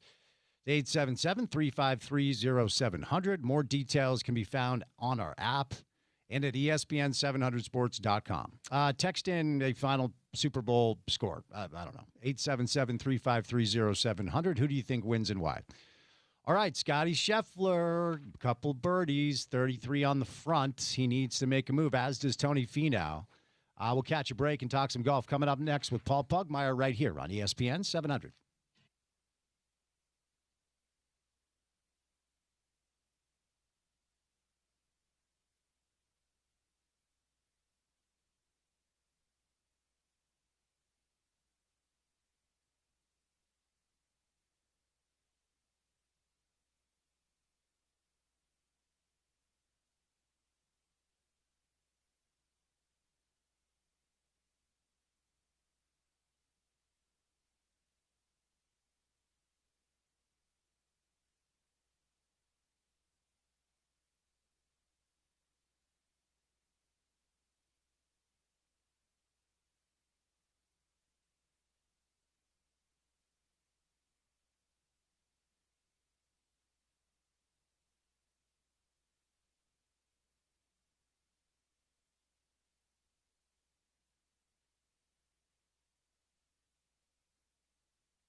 Scotty Scheffler, couple straight birdies. Watch out. One of the worst rounds of, well, it's a very high bar, but one of the worst rounds of his professional career yesterday. But he's proven up now, and he's got Work to do. So does Tony Finau. We'll give you an update on our local player in the field, but it is the Waste Management Phoenix Open where spectators get wasted and watch good golfers play golf. It is 60 degrees and sunny today, Paul Pugmire. Why aren't you golfing? Why are you talking to me? Oh, because it's what I love. Bring me some Spence Checketts in the drive. Well, happy Friday, sir. I appreciate the time. Let's not bury the lead. And Hideki Matsuyama, and he has such a fascinating tempo. So interesting to watch his golf swing. And he's one of those guys, like a lot of these guys here, when they lock in, it's like, man, he is fun to watch. And he cards a 64 today, Paul. What do you make of the leader in the clubhouse at 10 under par? No surprise. You look at Hideki's history on this course. He's won this event twice on this golf course, back to back, 16 and 17, and he's had high finishes otherwise. There's no question that he has a comfort level here, that it fits his eye, that he sees the shots, that he feels good when he's stepping onto the golf course, onto the first tee, and it shows, and it's showing again this week. It showed again today.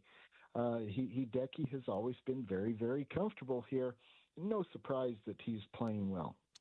It's always a bummer when I've got to scroll for about 2 minutes to find Tony, but I did, and unfortunately, he's through 9 today. He's 2 over through 9. He was 2 over for the round yesterday. So barring a miracle, he will not see the weekend. Now, there's 9 holes left, but the projected cut line is 1 under, so he is going to have to go really, really low. Why do you think he struggled? I mean, we ask you this all the time just because we want our guy to do well, but what do you make of Tony's struggles so far in the tournament? Boy, we do want him to do well, don't we? And yeah, it's frustrating and a little puzzling sometimes to see Tony struggle like this. He is still recovering from foot surgery.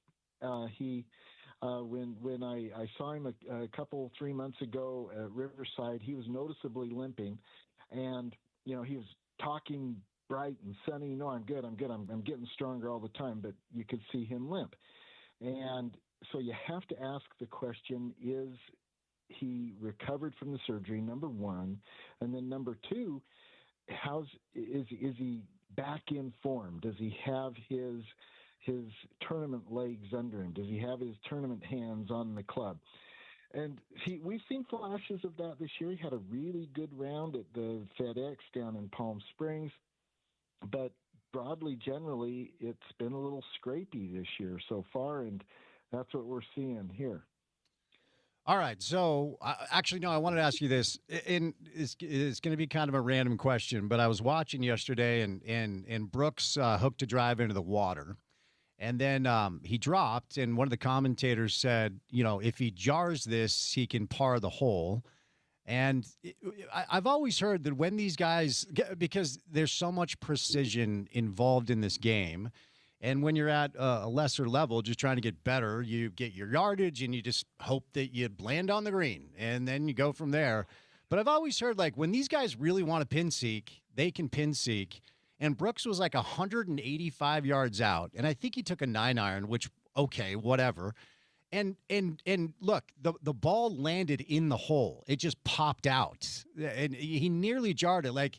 When these guys want to pin seek, do they really have that type of precision just to go right at the hole like that if they want to?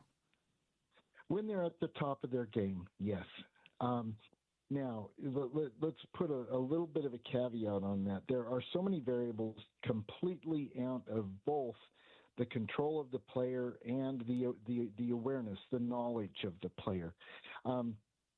It's my mind actually goes back to Roy McAvoy and Tin Cup more than it should. Mm-hmm. But the little gust from the gods that knocked his ball just a little bit lower in the sky, and it ends up going in the water. That was Hollywood, and it was good Hollywood. But it also was representative of a real thing. Even after the ball's in the air, there will be changes in conditions. And so you can't know everything. However, the precision of the very top players in the world when they are on their game is astonishing.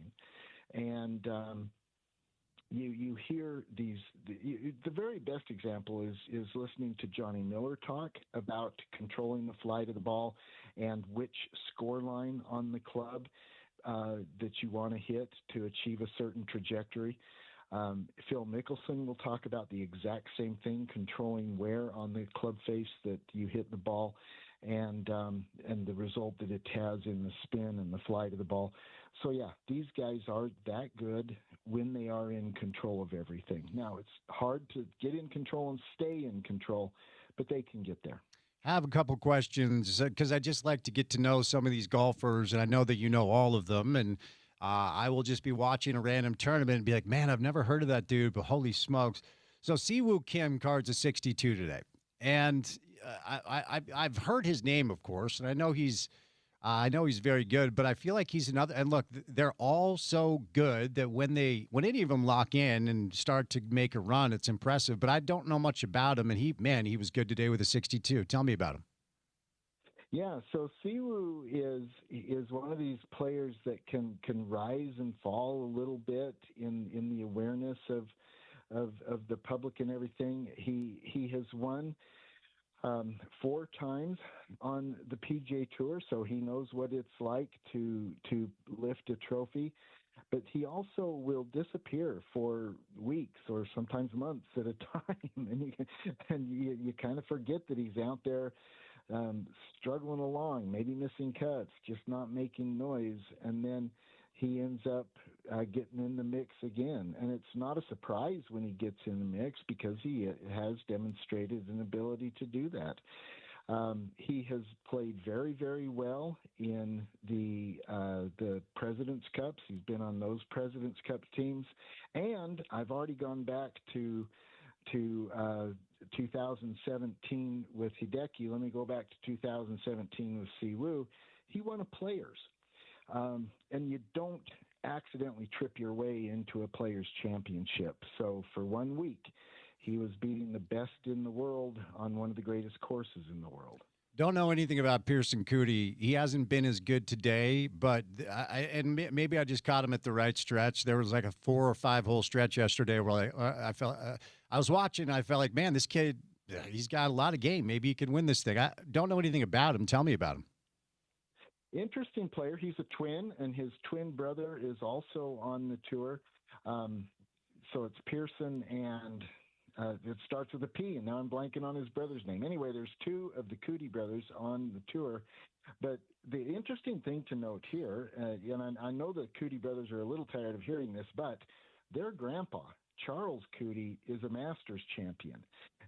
And so they come at this with some legacy, with some heritage and some DNA, and they are carrying on the family business there, right? But Pearson is the better of the twin Coody brothers, and he's showing it. He's really coming into his own.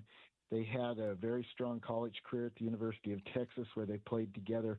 And then they both played together on the Korn Ferry. They both made the big show, and they're making it pay now. I referenced Scotty at the top. And, look, if the worst round of your life is a 73 on a course like this, you're doing all right.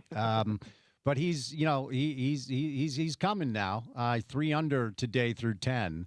He's right on the cut line. When he isn't perfect or close to it, which is what it seems like he is more often than not, what happens with his game? Oh, mercy. First of all, he recovers quickly. Yeah, he does. The nature of his game is such that he's not trying to be a hero on every shot. And so that approach to it allows him space and time to find his game again when it leaves him for a minute. But I've got to ask you, did you see the video yesterday of him chunking the chip and it Yes. coming back down to his feet? Yes, and I cried with joy. I was overjoyed. Were you cheering for him to break the club when he was bending it over his knee? And I was. Yes, I was too. And then Colin and then Morikawa chunks a chip. I'm like, all right, good. I should not celebrate failures. It just makes me feel so much better. I know. Yeah, I was going, oh, snap it, Scotty, snap it. But anyway, It does show. The thing about his game that makes it so recoverable is that he plays within himself. Now, the margin within which he plays that is himself is very narrow. It's very, very high end. He is the number one player in the world, but he doesn't try to push the envelope, and as a result, he's able to recover quickly. When Tiger was Tiger, because we always do this, and you admitted last week that you would now entertain the maybe Scotty is living in that cul-de-sac conversation. Yep. And I don't have any data in front of me, but were there, and I'm talking about peak Tiger, whenever that was. You define whenever that was, because every time I actually am like, okay, Scotty's getting there, I'll see some Tiger numbers that are so insanely unbelievable. Did he have tournaments where he would just completely fall apart, miss cuts, or not be part of what the final day would have to say? Or when he didn't win, was he typically just right there? Do you have any numbers in that direction? Yeah. So the first of all, the thing about Tiger is that yes, he was in the mix a lot, but not in the same way Jack Nicklaus was. And the very best measure of that is Tiger won 15 majors, but he was only second in a major a couple times. Okay. But Nicklaus won 18 majors, and then this part gets staggering very quickly. Nicklaus was second 19 times. Oh my gosh, I didn't know that. Jeez. Yeah. So 37 times first or second. So more than double of the first or second that Tiger was. And so that Nicklaus was in the mix, coming down the stretch, back nine on Sunday at a major so many times. It was staggering to watch and now to think about and to talk about. Tiger, however, the flip side of what I'm describing here is that Tiger closed it. When he was close enough to smell it, he closed it out. He was masterful at closing the deal. And that showed up in his regular weekly events as well. He made a ton of cuts, just so many. But he made them in a row. I mean, he went years without missing a cut. But as a matter of fact, I'm looking at it now. He went from 1998 to 2005 for 142 consecutive cuts made. Oof. That's a lot. A lot. It is, yeah. But he had tournaments where he finished 30th, 40th, and wasn't in the mix on Sunday. And he was getting in his car when the leaders were making the turn on Sunday. That happened, absolutely. But the thing about Tiger is he had an ability to close the deal when he was when he could smell it, when he was in the hunt. But if you want to look at the very greatest Tiger, look at the year 2000. Absolutely. It's when he did the Tiger Slam. It's when you had the greatest golf ever played was 4 days at Pebble Beach when Tiger won the U.S. Open. Tiger was 12 under par. Second place, Ernie Els, a multiple major champion winner, 15 shots back at +3. That week by Tiger Woods was the greatest golf ever played. The greatest stretch of golf ever played was Tiger Woods in 2000. I do think the greater career was Nicklaus's, but no question the greatest golf ever played was Tiger Woods. Tony with another bogey. So he's 3 over through 10, and now he is tied for 109th, and there are only 122 golfers in the field. So not a great look for our guy. Hopefully he can finish strong. We'll see. All right, you always are good to let us know. So Hideki 10 under, and we're halfway home. How many players are you willing to say that are still in the mix to potentially win this thing? Okay. Generally, at the end of 36 holes, you want to look no more. You really want to say 5 shots back. Certainly no more than 7, and that depends on how many people are in the way. But let's go 5 shots back. So at -5, we got a lot of people. There's a ton at -6. So there's no way anybody comes from more than 5 shots back because there are too many bodies to step over. But the Hideki has a little bit of daylight. Well, Hisatsune just birdied, so he pulled within a shot. I'd keep your eye on Chris Gotterup. I think Gotterup is one of the next stars on the tour. He had a great amateur career, player of the year in college, won a national championship at Oklahoma State, and he's a strong, powerful, high-speed player with really nice hands. I think Gotterup is going to be a star for more than a little while, so I'd really keep your eye on him. But nobody more than 5 shots back really should have any kind of chance because there are just too many. What about Maverick McNeely at 6 under? Because you've said in the past that you like this kid a lot. He's 4 back. Do you think we could see a charge from him? We could, and McNeely played at Stanford, and he was playing at Stanford the year that the University of Utah hosted what was then the Pac-12 championship at the Country Club in Salt Lake. And I went out and I followed McNeely, and for 18 holes, he was exactly pin high, not near pin high, exactly pin high on every single approach shot to the green. That so got my attention. It so impressed me. That's really hard to do. And that's when I knew that this guy was carrying something special. Never surprises me to see him do well. We'll talk about this next week, but give me a little peek ahead to the AT&T Pebble Beach Pro-Am. Rory won it a year ago. And then help me understand the format. I really don't. I mean, can you, will these pros be playing with just random people? Like, how does this work next week? They'll be playing with, first of all, it's not random. They are some combination of personal friends or major donors to the very high-performing Monterey Peninsula Foundation, a nonprofit that serves the community in Monterey County, California. And Monterey County, California is much more than the peninsula. When you get up into the farm country that is Monterey County, the topography is different, the weather is different, and the socioeconomics are different. And so a lot of people are playing with folks who are major donors to the Monterey Peninsula Foundation, and good on them. I'm cheering for them. Or they're friends of the pro they're playing with. So the format is that the pros are playing a regular standard 72-hole stroke play event. And so the pros play the tees they play, and they need to putt everything out. They are paired with an amateur who is playing a net game from forward tees, and then they play a best ball event between the pros ball and the amateur's net ball. And so you have 2 tournaments going on at the same time, and there will be come Saturday when there's a cut, there will be players moving on the amateur side and teams moving on the amateur side, as well as the pros having their regular cut.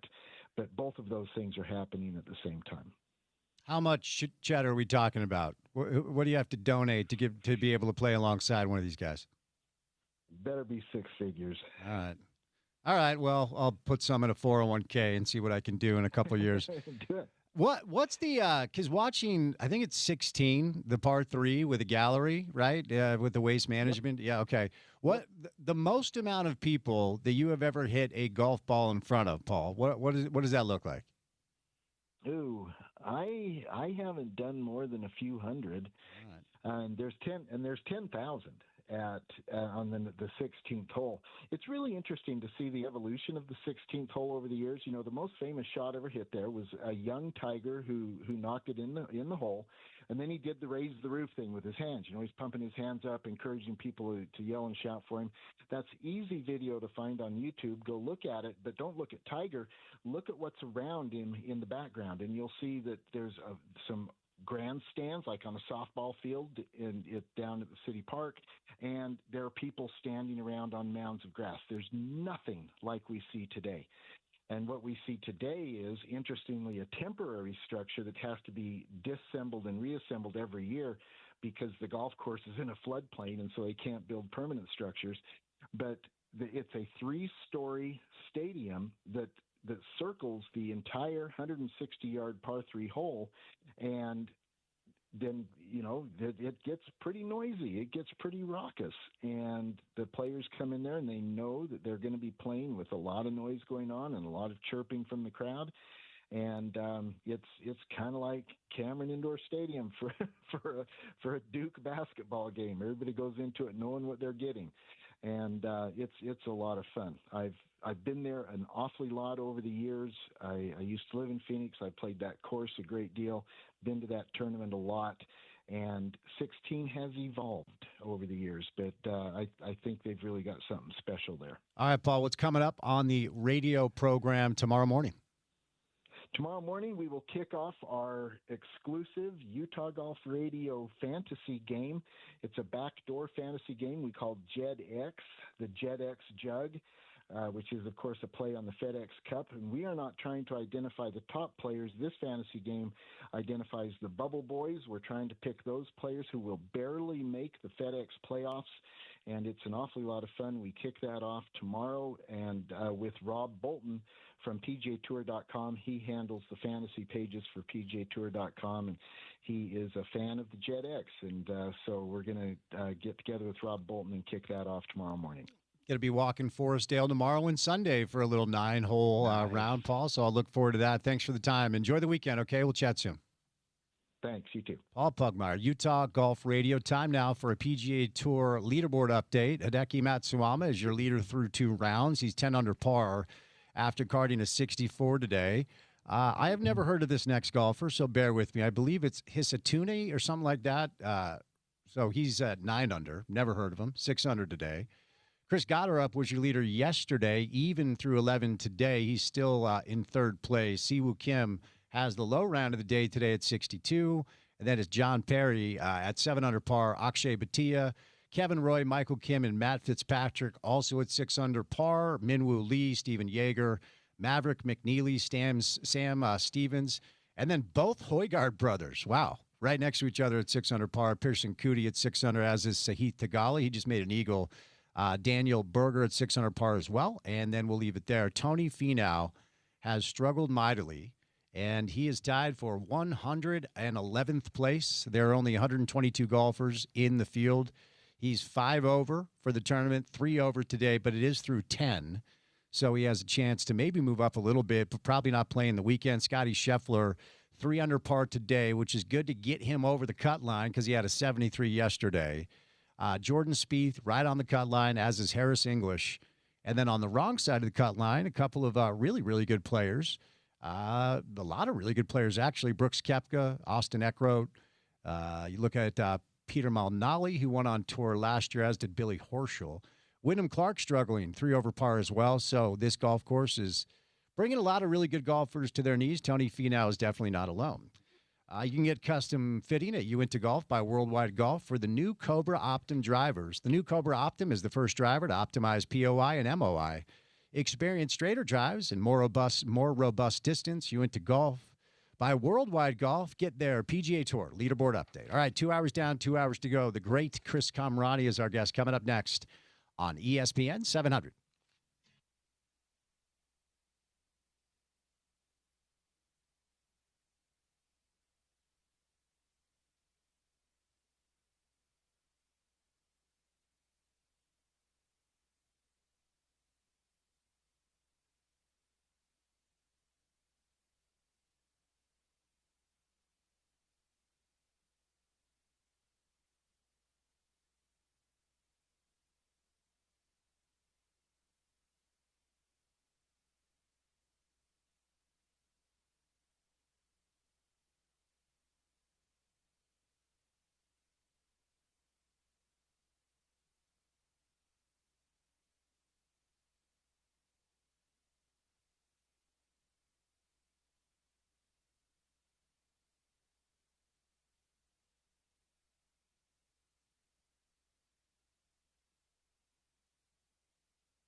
2 days away, Super Bowl 60, final football game of the season.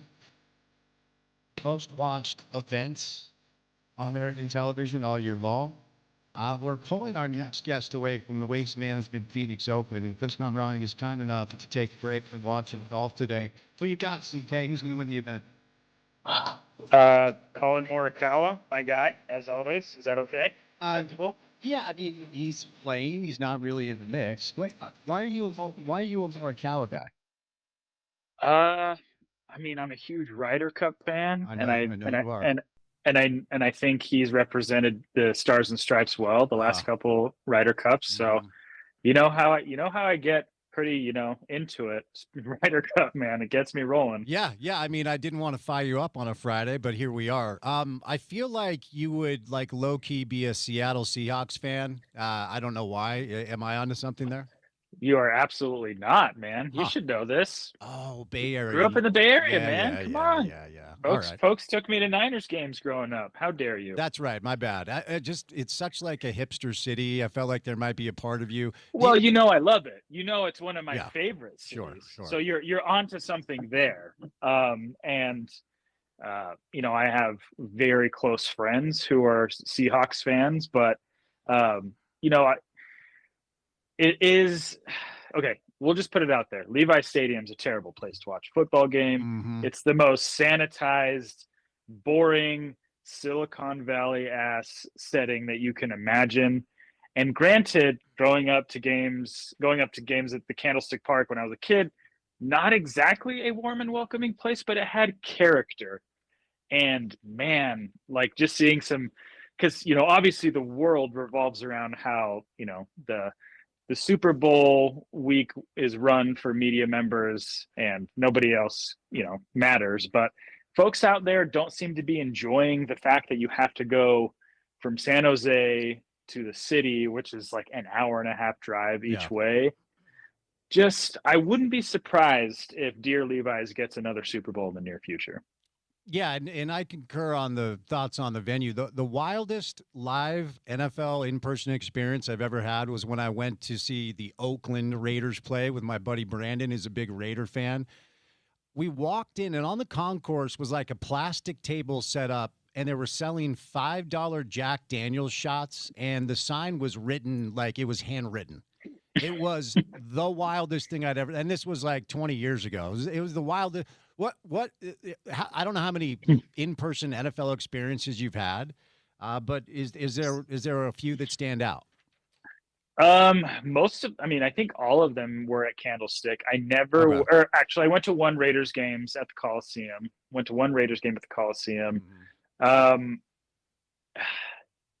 I just think football games are interesting because you see fans of the same team always getting into fights in like the parking lots, and it's like, maybe they're enjoying themselves a little too much before the ball is kicked, but it's like, what are you guys doing? And I think, unfortunately, there's a stereotype among both. I guess there's only one Bay Area team now, but for the longest time, both Niners fans and Raiders fans are known as being not exactly the most friendly or kind to one another, let alone the opposite team that they're playing. But nothing really that stands out. I mean, I got to go to a game in '94. Got to see Deion Sanders play when he was playing his last year at the Falcons before he ironically came to play for the Niners when they won a Super Bowl that following year. Nothing really stands out because I haven't gone to that many because they're so expensive. It's, me, man. I don't really have the budget for it anymore. But that's suffice to say that Levi's doesn't hold a flame to Candlestick or the Coliseum. May they both rest in peace. What do you make of, because you referenced, and not every NFL game I've been to, but the majority of NFL games I've been to, I've seen fights between fans. And I'm not talking about like, hold me back, bro. I'm talking about somebody leaves like bleeding profusely. It is violent. It is dangerous. Why do you think this happens almost every single weekend at almost every single NFL game and college football, quite frankly? Projection.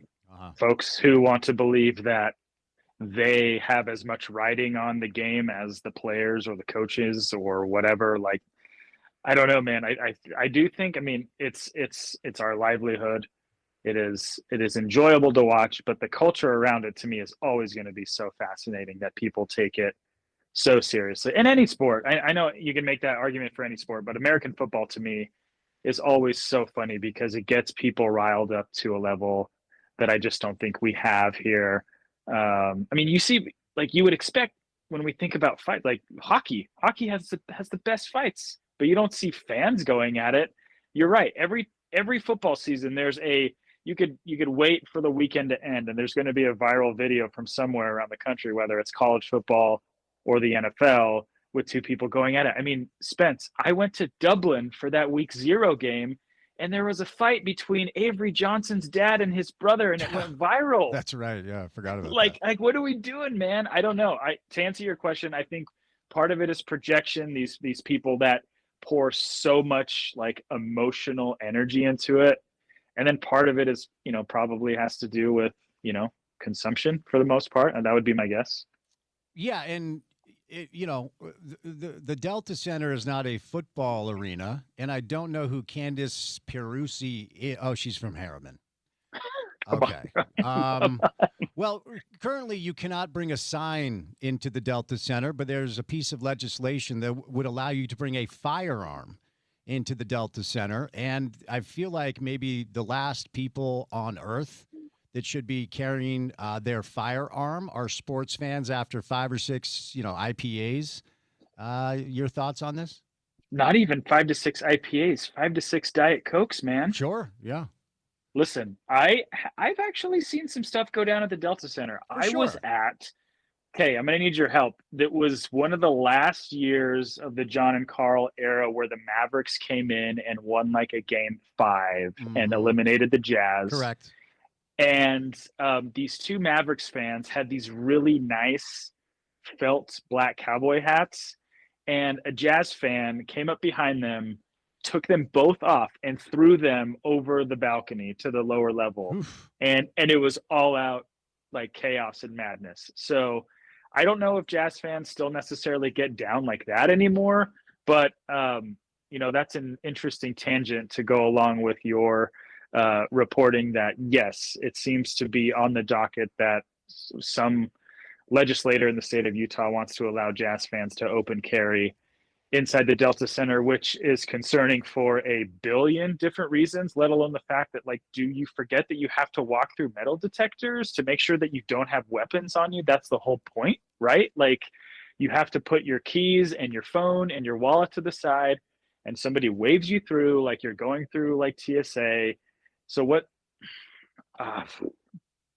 Listen, man, you've stumped me. I honestly have nothing on this that wouldn't get me in trouble. Yeah, and I hesitated to bring it up because this is a topic that is so sensitive to so many people. I'm just wondering what it would look like. Do you do away with the metal detectors, or are they like, hey, put your keys and your phone over here and go ahead and bring your GAT in? Like, I don't even know. What does it look like?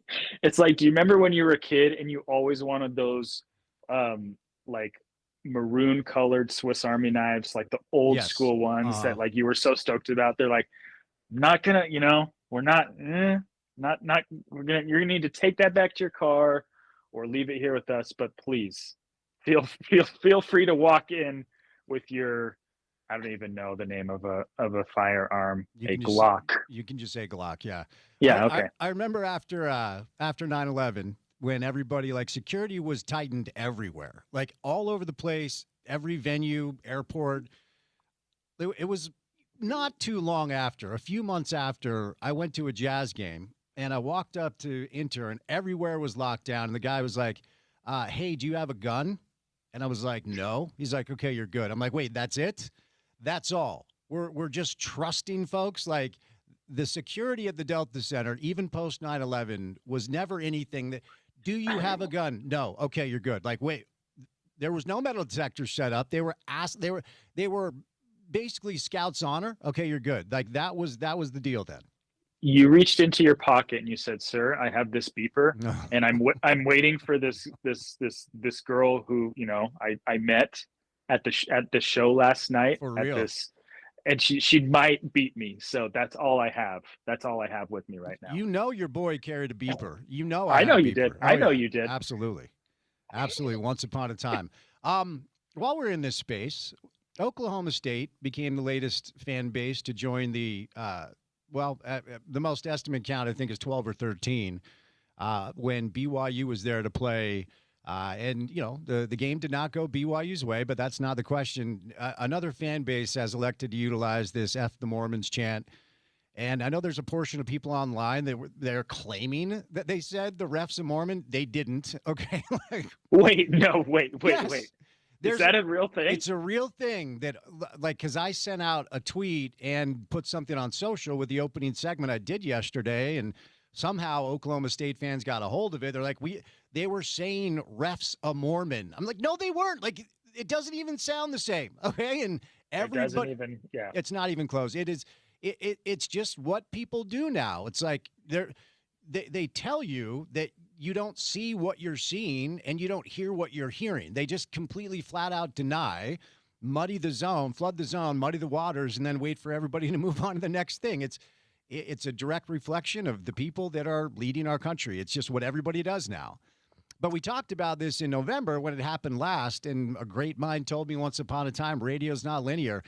You just got to call it for what it is. It's religious bigotry. And because it keeps happening in the Big 12, like if there were no conference events, it would be problematic to even talk about it because the NCAA would be in charge of doing something. And we know the deal there. But because it's the Big 12, we know that the conference commissioner, Brett Yormark, and people in charge of the Big 12 could get involved here to actually finally do something to put a stop to it. So your thoughts on the latest go around? I mean, I think we're to the point now where if you are Brett Yormark, you do have to swing your sword, so to speak, and say, the next Big 12 conference team that does this, we're going to force you to not have fans at the following game. Or if it's the student section is suspended for a game, or fine them a 6 to 7 figure dollar amount. Like, come on, man. Like, not only is it religious bigotry, it's cultural bigotry. It's tired. It's basic. It's a bunch of people who don't even really understand why they're saying it. It's a hive mind mentality. It's very, very played out to the point where it's like, I mean, I don't understand why people continue to like hold on to this thing, but I mean, I think you need to have a real line in the sand moment if you're the Big 12 and Brett Yormark, because like you said, if this would be one thing, and it wouldn't be acceptable, but this would be one thing if it was a non-conference game. But the fact that this is happening again and again within the Big 12 conference footprint between football and basketball now, it's like, you got to do something, man. Like, you have to hold people accountable. And the only way you're going to do that, as you know, Spence, is by hurting someone's pocketbook, by slapping some sort of sanction on somebody that makes them lose a significant amount of money. Because if you do that, then everyone at however many, there's 16 Big 12 schools now, 15 other, I mean, I'm going to assume Utah wouldn't. So 14 other institutions will get their you-know-what together and say, like, we can't afford this. Let's get the messaging out to our fan base. And I would assume most times it is the student section, because nobody mobs like a group of, angsty 20-year-olds. But yes, it's silly. It's stupid. It's time for Brett Yormark to put his foot down. I think you can make an argument that it's way past due. I asked you this last time. I want to revisit it because I've had a lot of people just reach out and who aren't as familiar with the culture and just the church. And you've lived here for a long time, and friends and family members of yours that you care about are part of it. I honestly don't fully know why this seems to be as acceptable as it seems to be. And I don't love whataboutisms, but the whataboutisms in this scenario, I think, are applicable. You're part of a student section that during a football or a basketball game that starts chanting F the Jews, it's national news. It's like front page. I know people don't read papers anymore, but it's CNN's lead story, Fox News lead story. It's the lead story on the nightly news.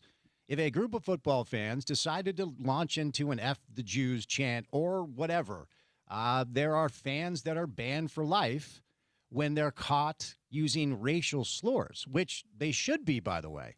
But when it comes to this thing, it feels to me, Chris, it's in its own category of what I perceive to be widely regarded as acceptable. And I don't fully know why. Do you have any thoughts on this? I don't. I probably need to talk to some, church theologists, some professors, because this is this is a topic that isn't going away, unfortunately. And I Right. think there are folks who could speak to this on a larger scale, and maybe that will be, maybe this should be my next assignment. But frankly, I thought Kevin Young did a great job basically bottom lining it. And he was like, it makes no sense to belittle our school, our religious affiliation, our beliefs, if the whole tenet of the religion is based on the teachings of Jesus Christ, who, regardless if you're a believer or not, was somebody who preached and offered respect and acceptance and all of the things, all the basic human necessary things to get on with your day. That's what it's all built on. So what is the attack on it? Again, I mean, I think we talked about this in November. I just think a lot of it is a serious lack of education of the history and the current state of the LDS church and culture. I just don't think people understand it. It's the same reason why when you moved back east, they asked you how many wives you had. It's the same reason why when I moved to California, they asked me how many wives did I have. It is a lack of education of several generations. Clearly, this is not just a Gen X, a millennial. We've ventured into Gen Z territory, and I don't even know what comes after that. But let's hope. I don't even know what my son is, if he's beta. I think it's Gen Beta. Huh. Let's hope that this is something can be rectified. But to me, Spence, it's always going to come down to education, and whether it's publicly or in the home. This is a learned behavior.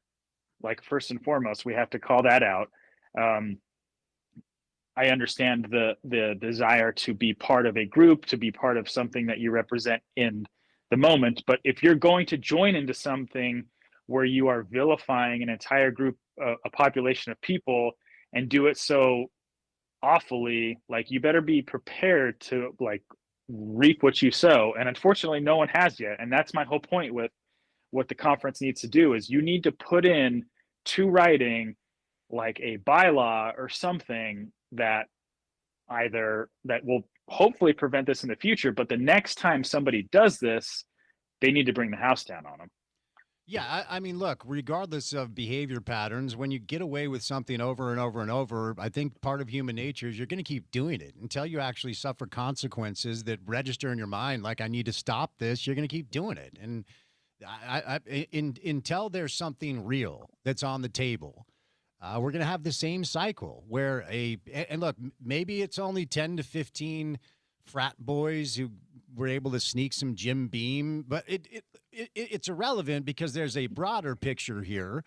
And until there are tangible repercussions, until a student section at Kansas or whatever sees that the student section at Oklahoma State was reprimanded to the point where you're not allowed to come in here anymore, we'll move on. People will forget. And then next year when BYU is at Colorado State or whatever, it's going to happen again.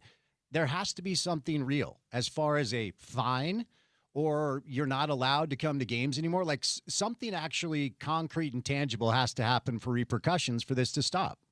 Yeah, consequences need to be put into action. It's basic, but unfortunately, we are a culture and a country now where consequences don't necessarily mean that much anymore. But if you're talking about a competitive conference game in what you can argue is one of the best men's basketball conferences in the country, not having a student section for a conference game when you're a team that has, NCAA tournament aspirations could go a long way, because the home courts matter. The same reason why home fields matter in football. So I know I'm maybe a little too zeroing in on the getting rid of this, suspending a student section for a game or two if this happens again, but you have to find a way to hold people accountable and find a way to spread your message to the 14 other teams in the conference that this is what will happen. And again, we always talk about BYU, but there's a Utah factor in this as well. Every year, 40% of the football team is LDS. I don't know what the basketball team is, but you're not only offending a BYU player or a fan, you're offending an entire religion, an entire culture, and you're offending people like you and I who aren't even members, but have people who are near and dear to us who are the best people in the world. And why do my friends who love BYU and want to maybe take their kids to go watch AJ DeBonsa play have to worry about having a bunch of strangers say this about their religion? I mean, that to me is what always gets me. I'm what are we doing, man?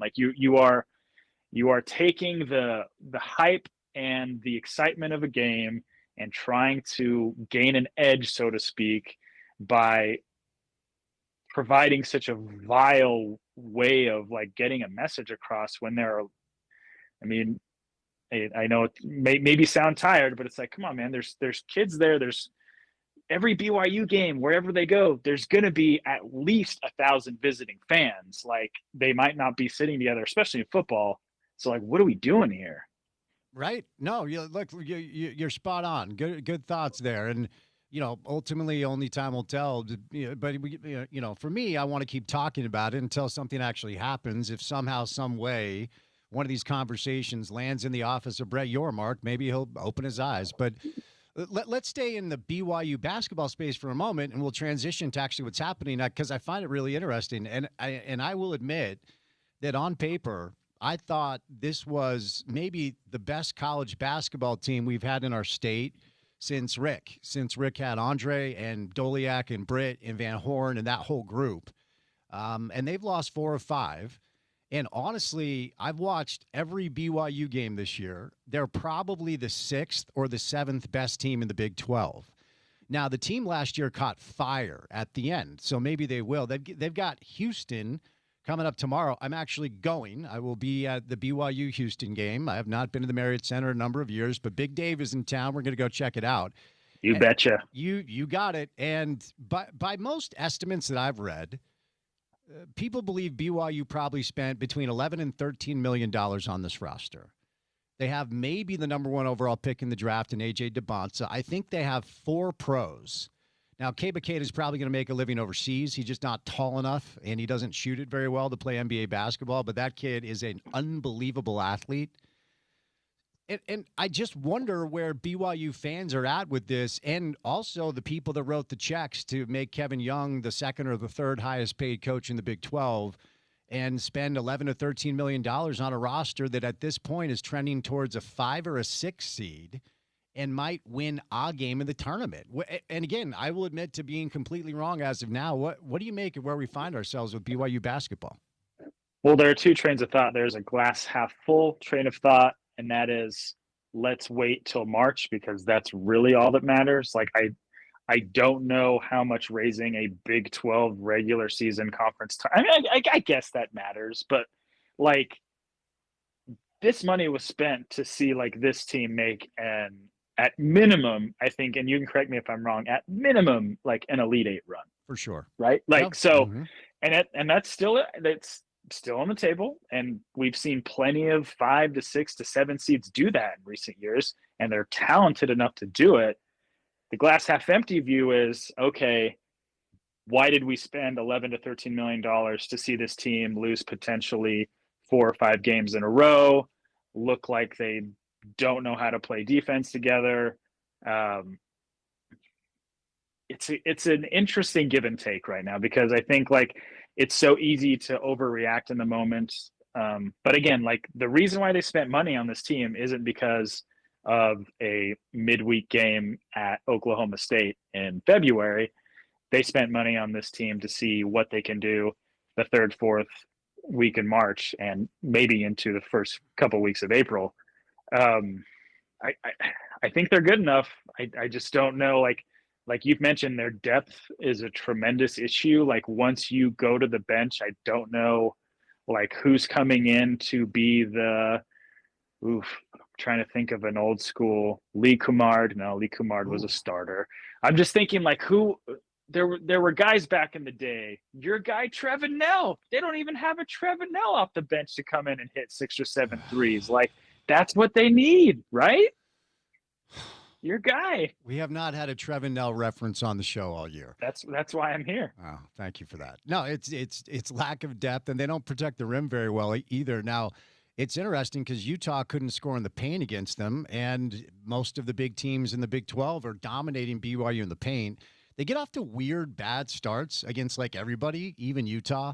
And then they're good enough that they come back to make it interesting, and they got plenty of opportunities to make it interesting moving forward. But it has not been near as good as I thought it was going to be. How long until we look at Utah basketball under Alex Jensen and go, look, man, love you, Al, and I do. That's my guy. He's a good dude, a good coach, but they're not getting better. In fact, it's kind of going in the wrong direction, and they don't have the talent, but they also have some bad habits. How long do we give it until we're kind of like, what's going on here? Is this year 1 or year 2? This is year 1 for Al. Okay. And everybody left besides Keanu Dawes. He got one player back. I was told that Keanu Dawes was going to be one of the best players in the history of Utah basketball. Who told you this? According to social media. Oh, okay. All right. I'll say year 3. But again, like it all depends on who's cutting checks, because clearly they're not cutting checks.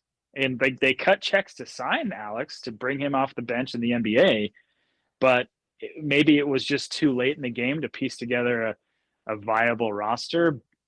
You can correct me if I'm wrong. Like maybe you just need an entire cycle or two to get going. Yeah.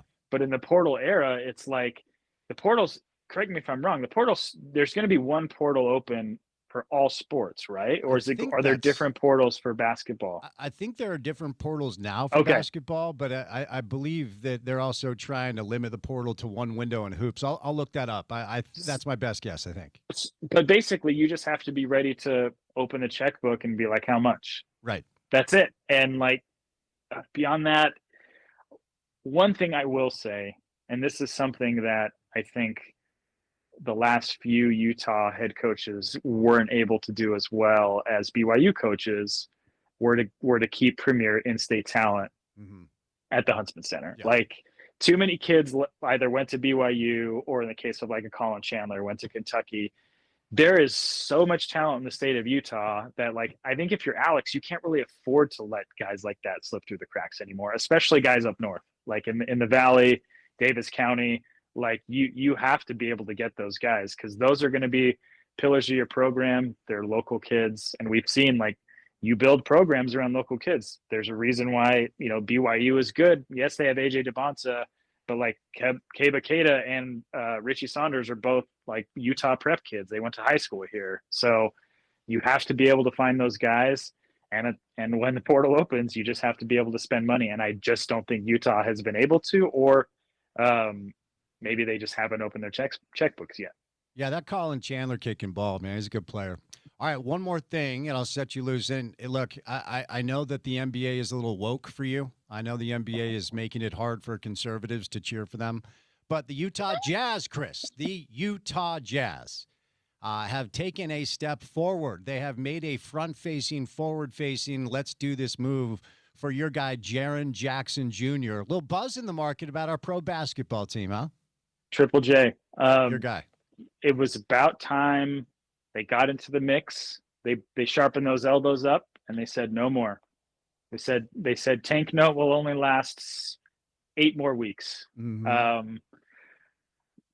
Still think you need a better player than anybody on the roster if you're going to be a true contender. Yep. And I know that's asking a lot, but like one thing you need to explain to me is why are there like these parameters on these picks where it's like top 8 protected, top 6 protected? I think that if you're trying to rid the tanking era, why do we have these very, very, very stupid rules in place? Because clearly that is only going to incentivize teams to be worse because they want that pick. Yeah. Why do those things exist, Spence? No, it's a fair question. I mean, it's just negotiate. A lot of them are top 3 protected. A lot of them are lottery protected. It just comes down to, executives going back and forth, and it's not new. But that combined with the punitive nature of the new CBA with certain aprons and luxury taxes, it makes it's the aprons. Yeah, I it's knew it was always the the aprons, Chris.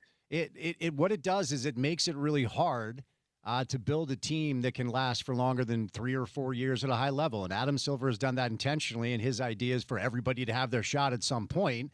And now we're waiting out here for this team to get their shot. But the one thing they don't have, as you referenced, is like a top 20 or a top 30 player. They might have 4 or 5 between like 30 and 50, but you got to have one of those dudes. And so maybe they get a little draft lottery, and AJ or Darren comes to Salt Lake. We'll have to see. Is Bryce Sensabaugh the new Jordan Clarkson? Read my blog. Yeah. Okay. All right, Chris, we will set you loose. Congratulations are in order, I think, and also best of luck. I'll let you announce that when you want to. My man, thank you. Chris Camarati from The Athletic. We'll catch a break. More coming up on the other side right here on ESPN 700.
All right, Super Bowl 60 Sunday afternoon.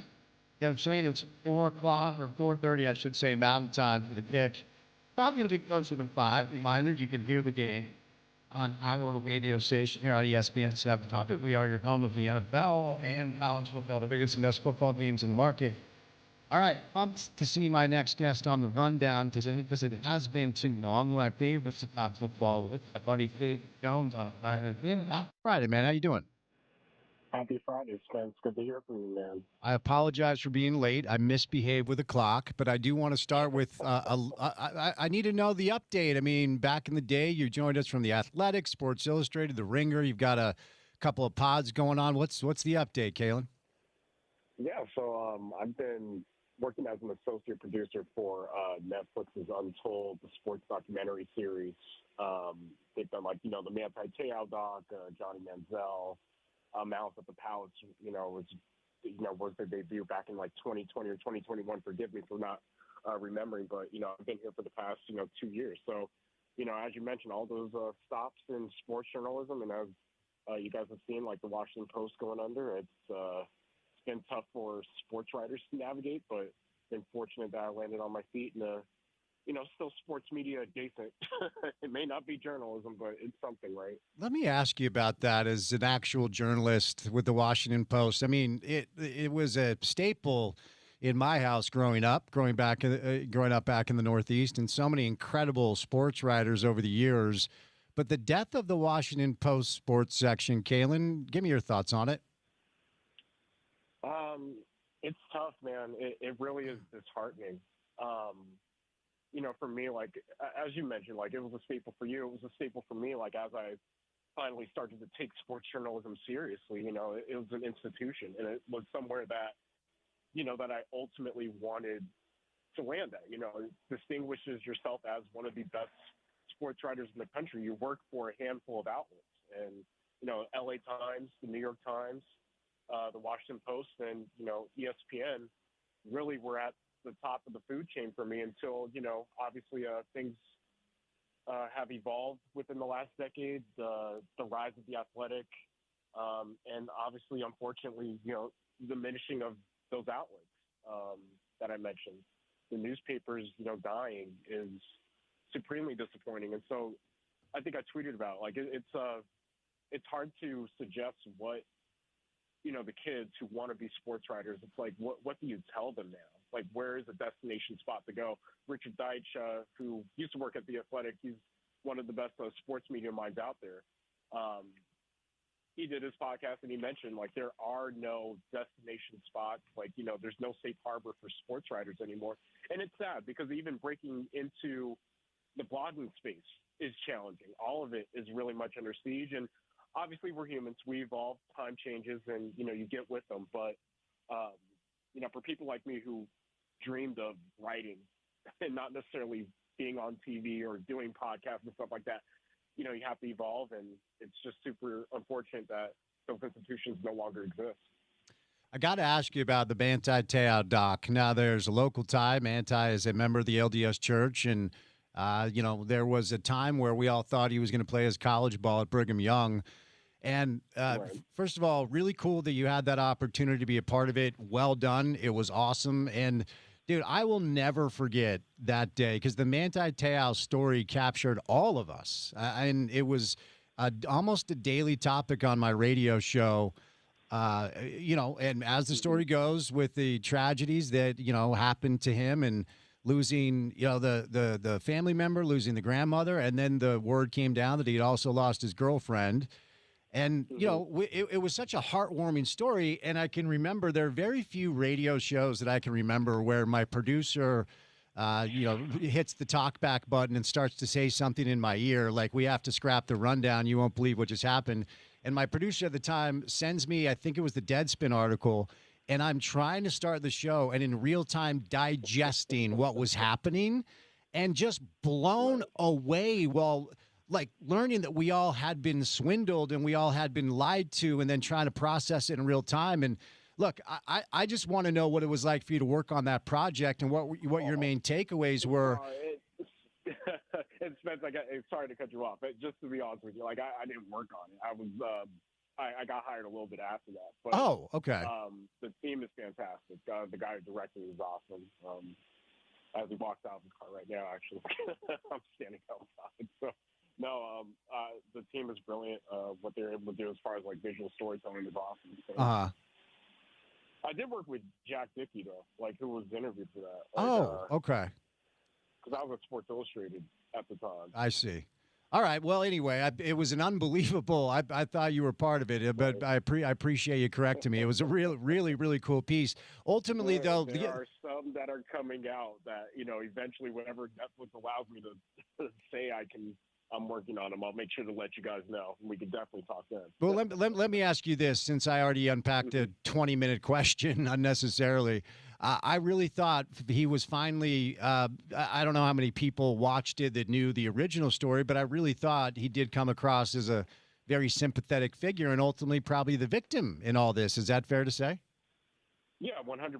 And I mean, even at the time, my self-righteous behind, I always thought, like, why are we making fun of them for getting duped? You know what I mean? Like, you can't blame somebody for getting duped, especially at that time, like with the internet not being as robust as it is now. And I mean, it's even easier to get catfished, but I remember thinking at the time, like, I felt severely bad for him. And it's cool to see him have his little bounce back in a lot of ways. I think like the documentary helped, a lot of people come to the realization like, oh, maybe we were pretty tough on him. And obviously for him, like, he's been able to step back into sports media because, I mean, he's a fantastic player, probably should have won the Heisman Trophy that year.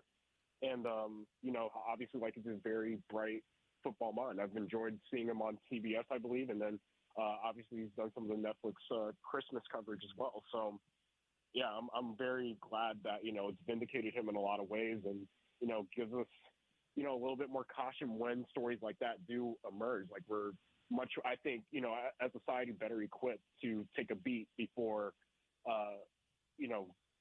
skewering someone over a mistake that they might have made that could happen to really anybody. Yeah, for sure. All right, let's get into the game now. Super Bowl 60 coming up. And as you know, Kalen, because you've been coming on the show for years, as a Jets fan, I am absolutely thrilled that the Patriots are awesome again and are probably going to be awesome for a long time. Let's start with this side of the storyline. Mike Vrabel, Drake May, personnel department, remade defense, 4 wins a year ago, and now they're back in the Super Bowl. Kalen, how'd they do this? I mean, Mike Vrabel, man. I mean, even when he was with Tennessee, I used to write about it a lot. They have, I call it the cockroach gene. They just never die. And that was something that was innate to a lot of those, quintessential Patriots teams when they were making the run with Tom Brady and co. It starts the same type of way. They're built similarly. An elite defensive unit. I think it starts up front for them.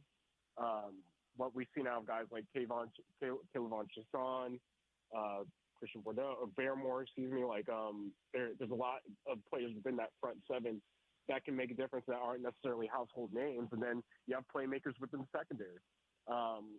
And Vrabel, who, again, is a fantastic coach, just seems to get the best out of guys. Their linebacker, Ellis, has been outstanding this season. I mean, they do everything. I think it starts defensively for them. Quarterback-wise, I'm super impressed with Drake May. I think the completion stats, I think people get a little, hung up. And I do believe, like, he deserves to be within the MVP race, without a doubt. But I think we're trying to crown him a little bit too soon. Obviously, like, he's guided his team into the Super Bowl, or at least played a huge part in that, and has played a huge part in their renaissance, similarly to a young Tom Brady who, didn't have the greatest stats on the planet, but seemed to manage and make plays when they needed to. It's been a really, again, I hate to make the parallel to a young Patriots dynastic team, but that's really what it seems like we're seeing. Luck be damned. I know a lot of people talk about their schedule and how much easier they had it in comparison to other teams who have made it, and their route to the play, through to the Super Bowl to this point has probably been a bit easier than some other teams historically. But you look at what they've been able to do in the moment. You can only play who's in front of you, and they've done what they needed to do to this point to get there. Most of the sentiment that I've heard is Seattle's going to win this thing. And to your point, and Drake has been incredibly impressive. And he's got a really bright future. I mean, with that coach and that quarterback and some of the other pieces, they're going to be relevant for a long time. But even the greatest, whether it's Brady, whether it's Mahomes, I mean, Roethlisberger won the thing as a rookie. Most young quarterbacks, when given their first Super Bowl opportunity, really, really have a rough go because it's a massive, massive stage. Any concern there with Drake, or do you feel like he's built for it? Well, I do think he's built a little bit different, especially when you can't factor in his mobility. I think we just saw it in the last game against Denver. Like, it gives them a significant edge. But that being said, I mean, look, I'm not going to say I was as high on him as, Caleb Williams within that class, but I was a fan. I was a big fan of Drake May. And I think, again, like, you're seeing the tools and the tangibles which really set him apart merge with the intangibles, along with, like you mentioned, a very experienced coaching staff and Josh McDaniels, along with the Stephon Diggs, Zach Hollins, like a receiving core that seems to have a lot of experience. It's all come together for him. And I do think, if he has the opportunity to, again, hang around, if he's put in a position to potentially go on and win the game, I wouldn't be shocked if he did it at all. On the other side, not to continue to intertwine my Jets fandom, but, we saw Sam Darnold play here on the Pac-12 footprint back in the day when Utah and SC were Pac-12 peers. And when my Jets drafted him, I was excited. I'm like, all right, I think this kid has something. And obviously it didn't work in New York because nothing works in New York because it's run by morons. But this is his 5th team now, and he becomes the first quarterback in pro football history to start a Super Bowl with his 5th team. And he's only 28, and it feels like he's been through an unbelievable journey. I'm super happy for him, and I certainly cheer for him to succeed. But what stands out most, Kalen, about this Sam Darnold redemption arc story? Well, I mean, the fact that he hasn't changed really as far as, like, his play style. I still think he's just as aggressive as he used to be. It's just, again, the decision-making. And you look at it, again, like the weapons that are around him in tandem with a phenomenal coaching, a play calling staff, like as far as like Clint Kubiak, who's probably going to end up being the head coach of the Raiders here in a few days. I think when you look at what they've been able to do is really accentuate like his strengths. He's, again, like I said, he's aggressive. He's willing to push the ball downfield, specifically over the middle of the field. And I think Jackson Smith-Njigba, who has pushed himself into contention for being one of the top 2-3 receivers in the NFL at this point, being able to highlight him, A.J. Barner, while also leaning on that run game and really using the play action to really to run to set up their play action game. I think we're seeing an offense that truly is highlighting his strengths for the first time, or maybe not the first time in his career. We saw it with Minnesota last year and Kevin O'Connell, but for him to be able to do this again for another year in a row, as you mentioned, is supremely impressive considering everything that, he's been through in his career. And like you said, like I was high on him too. I saw him at USC. I remember watching him ball out against Arizona State and thinking, yeah, this guy could be a franchise quarterback. So for him to have taken this long trek to get to this point is super cool to see for him. But, personally, I don't think too much has changed. It's just what we saw with Minnesota. It seems like the same archetype as far as like quarterback play is there. It's just he's honed everything in, and it's all coming together with the right pieces around him and with the right coaching staff. And similar to Drake May, as we just talked about, he's surrounded by an elite defensive unit that will be able to, buoy whatever mistakes that he makes offensively. So it should make for a great game. And I think that, ultimately how he performs under the lights, as we saw last week, I think that he's up for it, will really determine how this game goes. Since you brought up Jackson Smith-Njigba, I've been asking all my NFL guests this week, and Utah played in the Rose Bowl against Ohio State, and they had a wide receiver named Jackson Smith-Njigba, and I thought he was really good, and I thought he had a chance to be, a good NFL player. But also we felt the same way about Puka Nacua, who played his college football out here at BYU and his high school football here. And both of them have elevated themselves to a level that not many thought possible. My question all week has been this. Bottom line, who's the better football player, Jackson Smith-Njigba or Puka Nacua? Oh, that's a great question. Because, man, that is a great question, Spence. Tough one. I want to lean Jackson Smith-Njigba just because, again, like what you're asked to do as a receiver, as far as just getting open and finding space, I've just been impressed at the willingness to go over the middle, the contested catches, If you're talking about the blocking and what you can do within the first 10 yards physically, you probably give the edge to Puka. And the other thing is, too, I've seen him stretch the field as well. So, damn, that is a great question. But I'm going to lean with Jackson at the Jigba since, the league just awarded him Offensive Player of the Year. But it's a great question. It's definitely a debate. For sure. And speaking of Utah football, Kalen, I don't know if you heard, but Kyle Whittingham lives in Ann Arbor now. Which is like still a sentence that is super wild. I usually talk to you about NFL football, but because it's of local interest, help us understand like the magnitude of being the head coach at Michigan. Whit had a couple 5 and 7 seasons out here. You have a 5 and 7 season in Ann Arbor, you're looking for a job. So it's a kind of a new level of pressure for Kyle Whittingham. Tell me what you made of that story. I think it's incredible. And this is, again, just a Utah audience. I'm from Pac-12 country. I respect Utah. I say this with the utmost respect. Y'all know what it is. It's Michigan. It's one of those few programs, like you just mentioned, you go 5 and 7. It's a different type of pressure just because of the historical significance, the program significance within, college football itself and the landscape.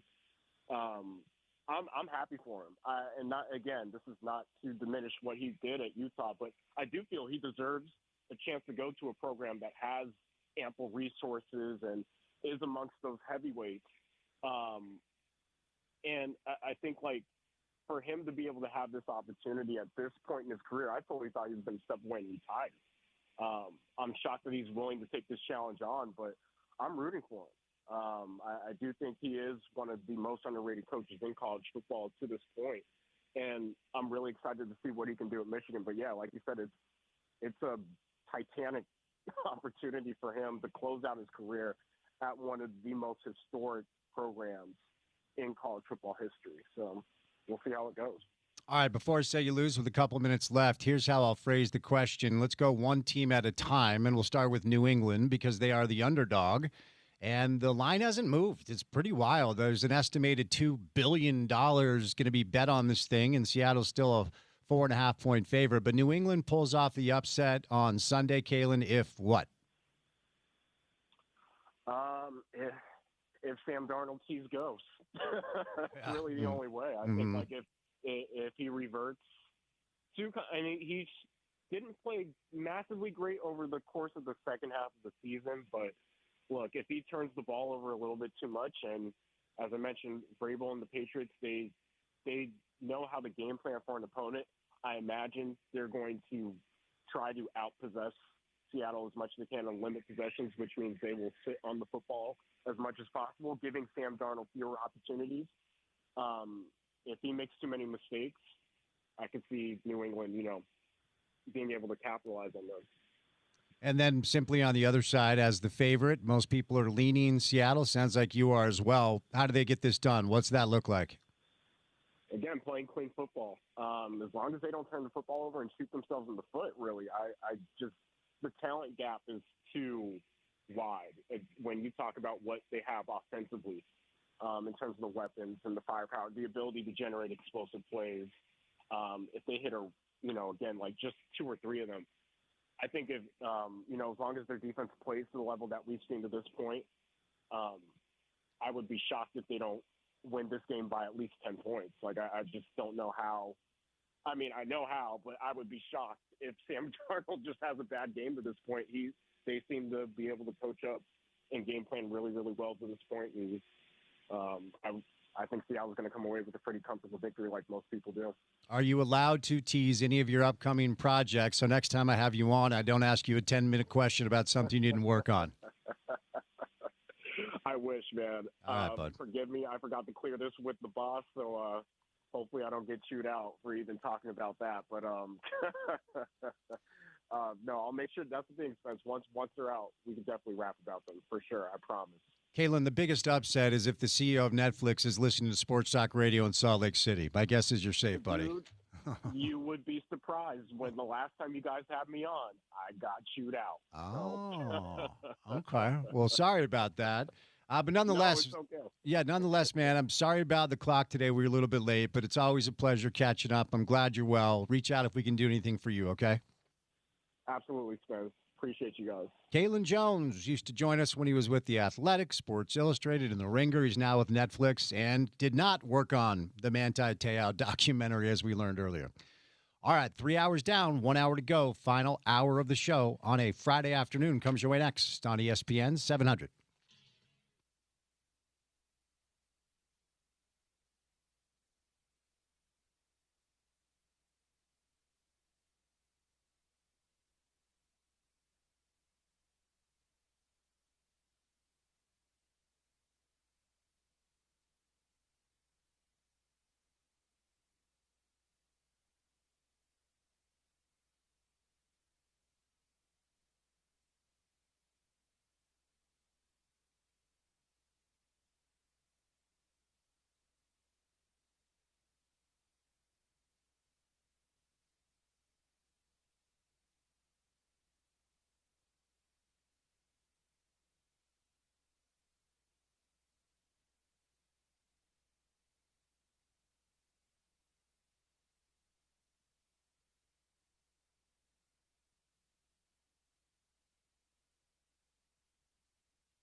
All right, here we go. Drive at 5 time, Friday afternoon style. Happy Friday to you. Congratulations. You made it weekend time. You showed up all week. You did the things. You've earned a weekend, and hopefully you have some fun plans. It was 60 degrees and sunny today here in downtown Salt Lake City, Utah. We've got a pretty mild forecast, certainly this time of year for the weekend as well. About 57 and sunny tomorrow. 58 and sunny on Sunday, and then we'll have a little snowstorm, rainstorm next week, which is going to be like the first time. I've not shoveled my driveway all year. It's been wild. But happy Friday to you. Happy Super Bowl Friday to you. Before we sign off right before 6 o'clock, I will give you my Super Bowl pick for entertainment purposes only. And shout out to our friends at Prize Picks who have asked me to also give you prop bets. So that will come your way right before we sign off at 6 o'clock. If you decide to put your own money on this game, please do not send me nasty emails. If we don't win, we'll do our best, see what we can do. We've had a fun show today, a lot going on. Obviously, with the Super Bowl coming up, pretty light night tonight locally as the college basketball landscape will continue tomorrow. Utah travels to take on Kansas. That is a 12:30 tip. Don't forget, you can hear that game on our radio station. The Utes badly in need of a win. My guess is it's going to be tough to do that tomorrow at Kansas. The number 11 team in the country, BYU, will be back at it at home tomorrow night in Provo against Houston. The number 8 team in the country, going to be a tough one for BYU. They're also badly in need of a win. They've dropped 3 straight in 4 of their last 5. They're kind of trending towards a 5 or a 6 seed as of now.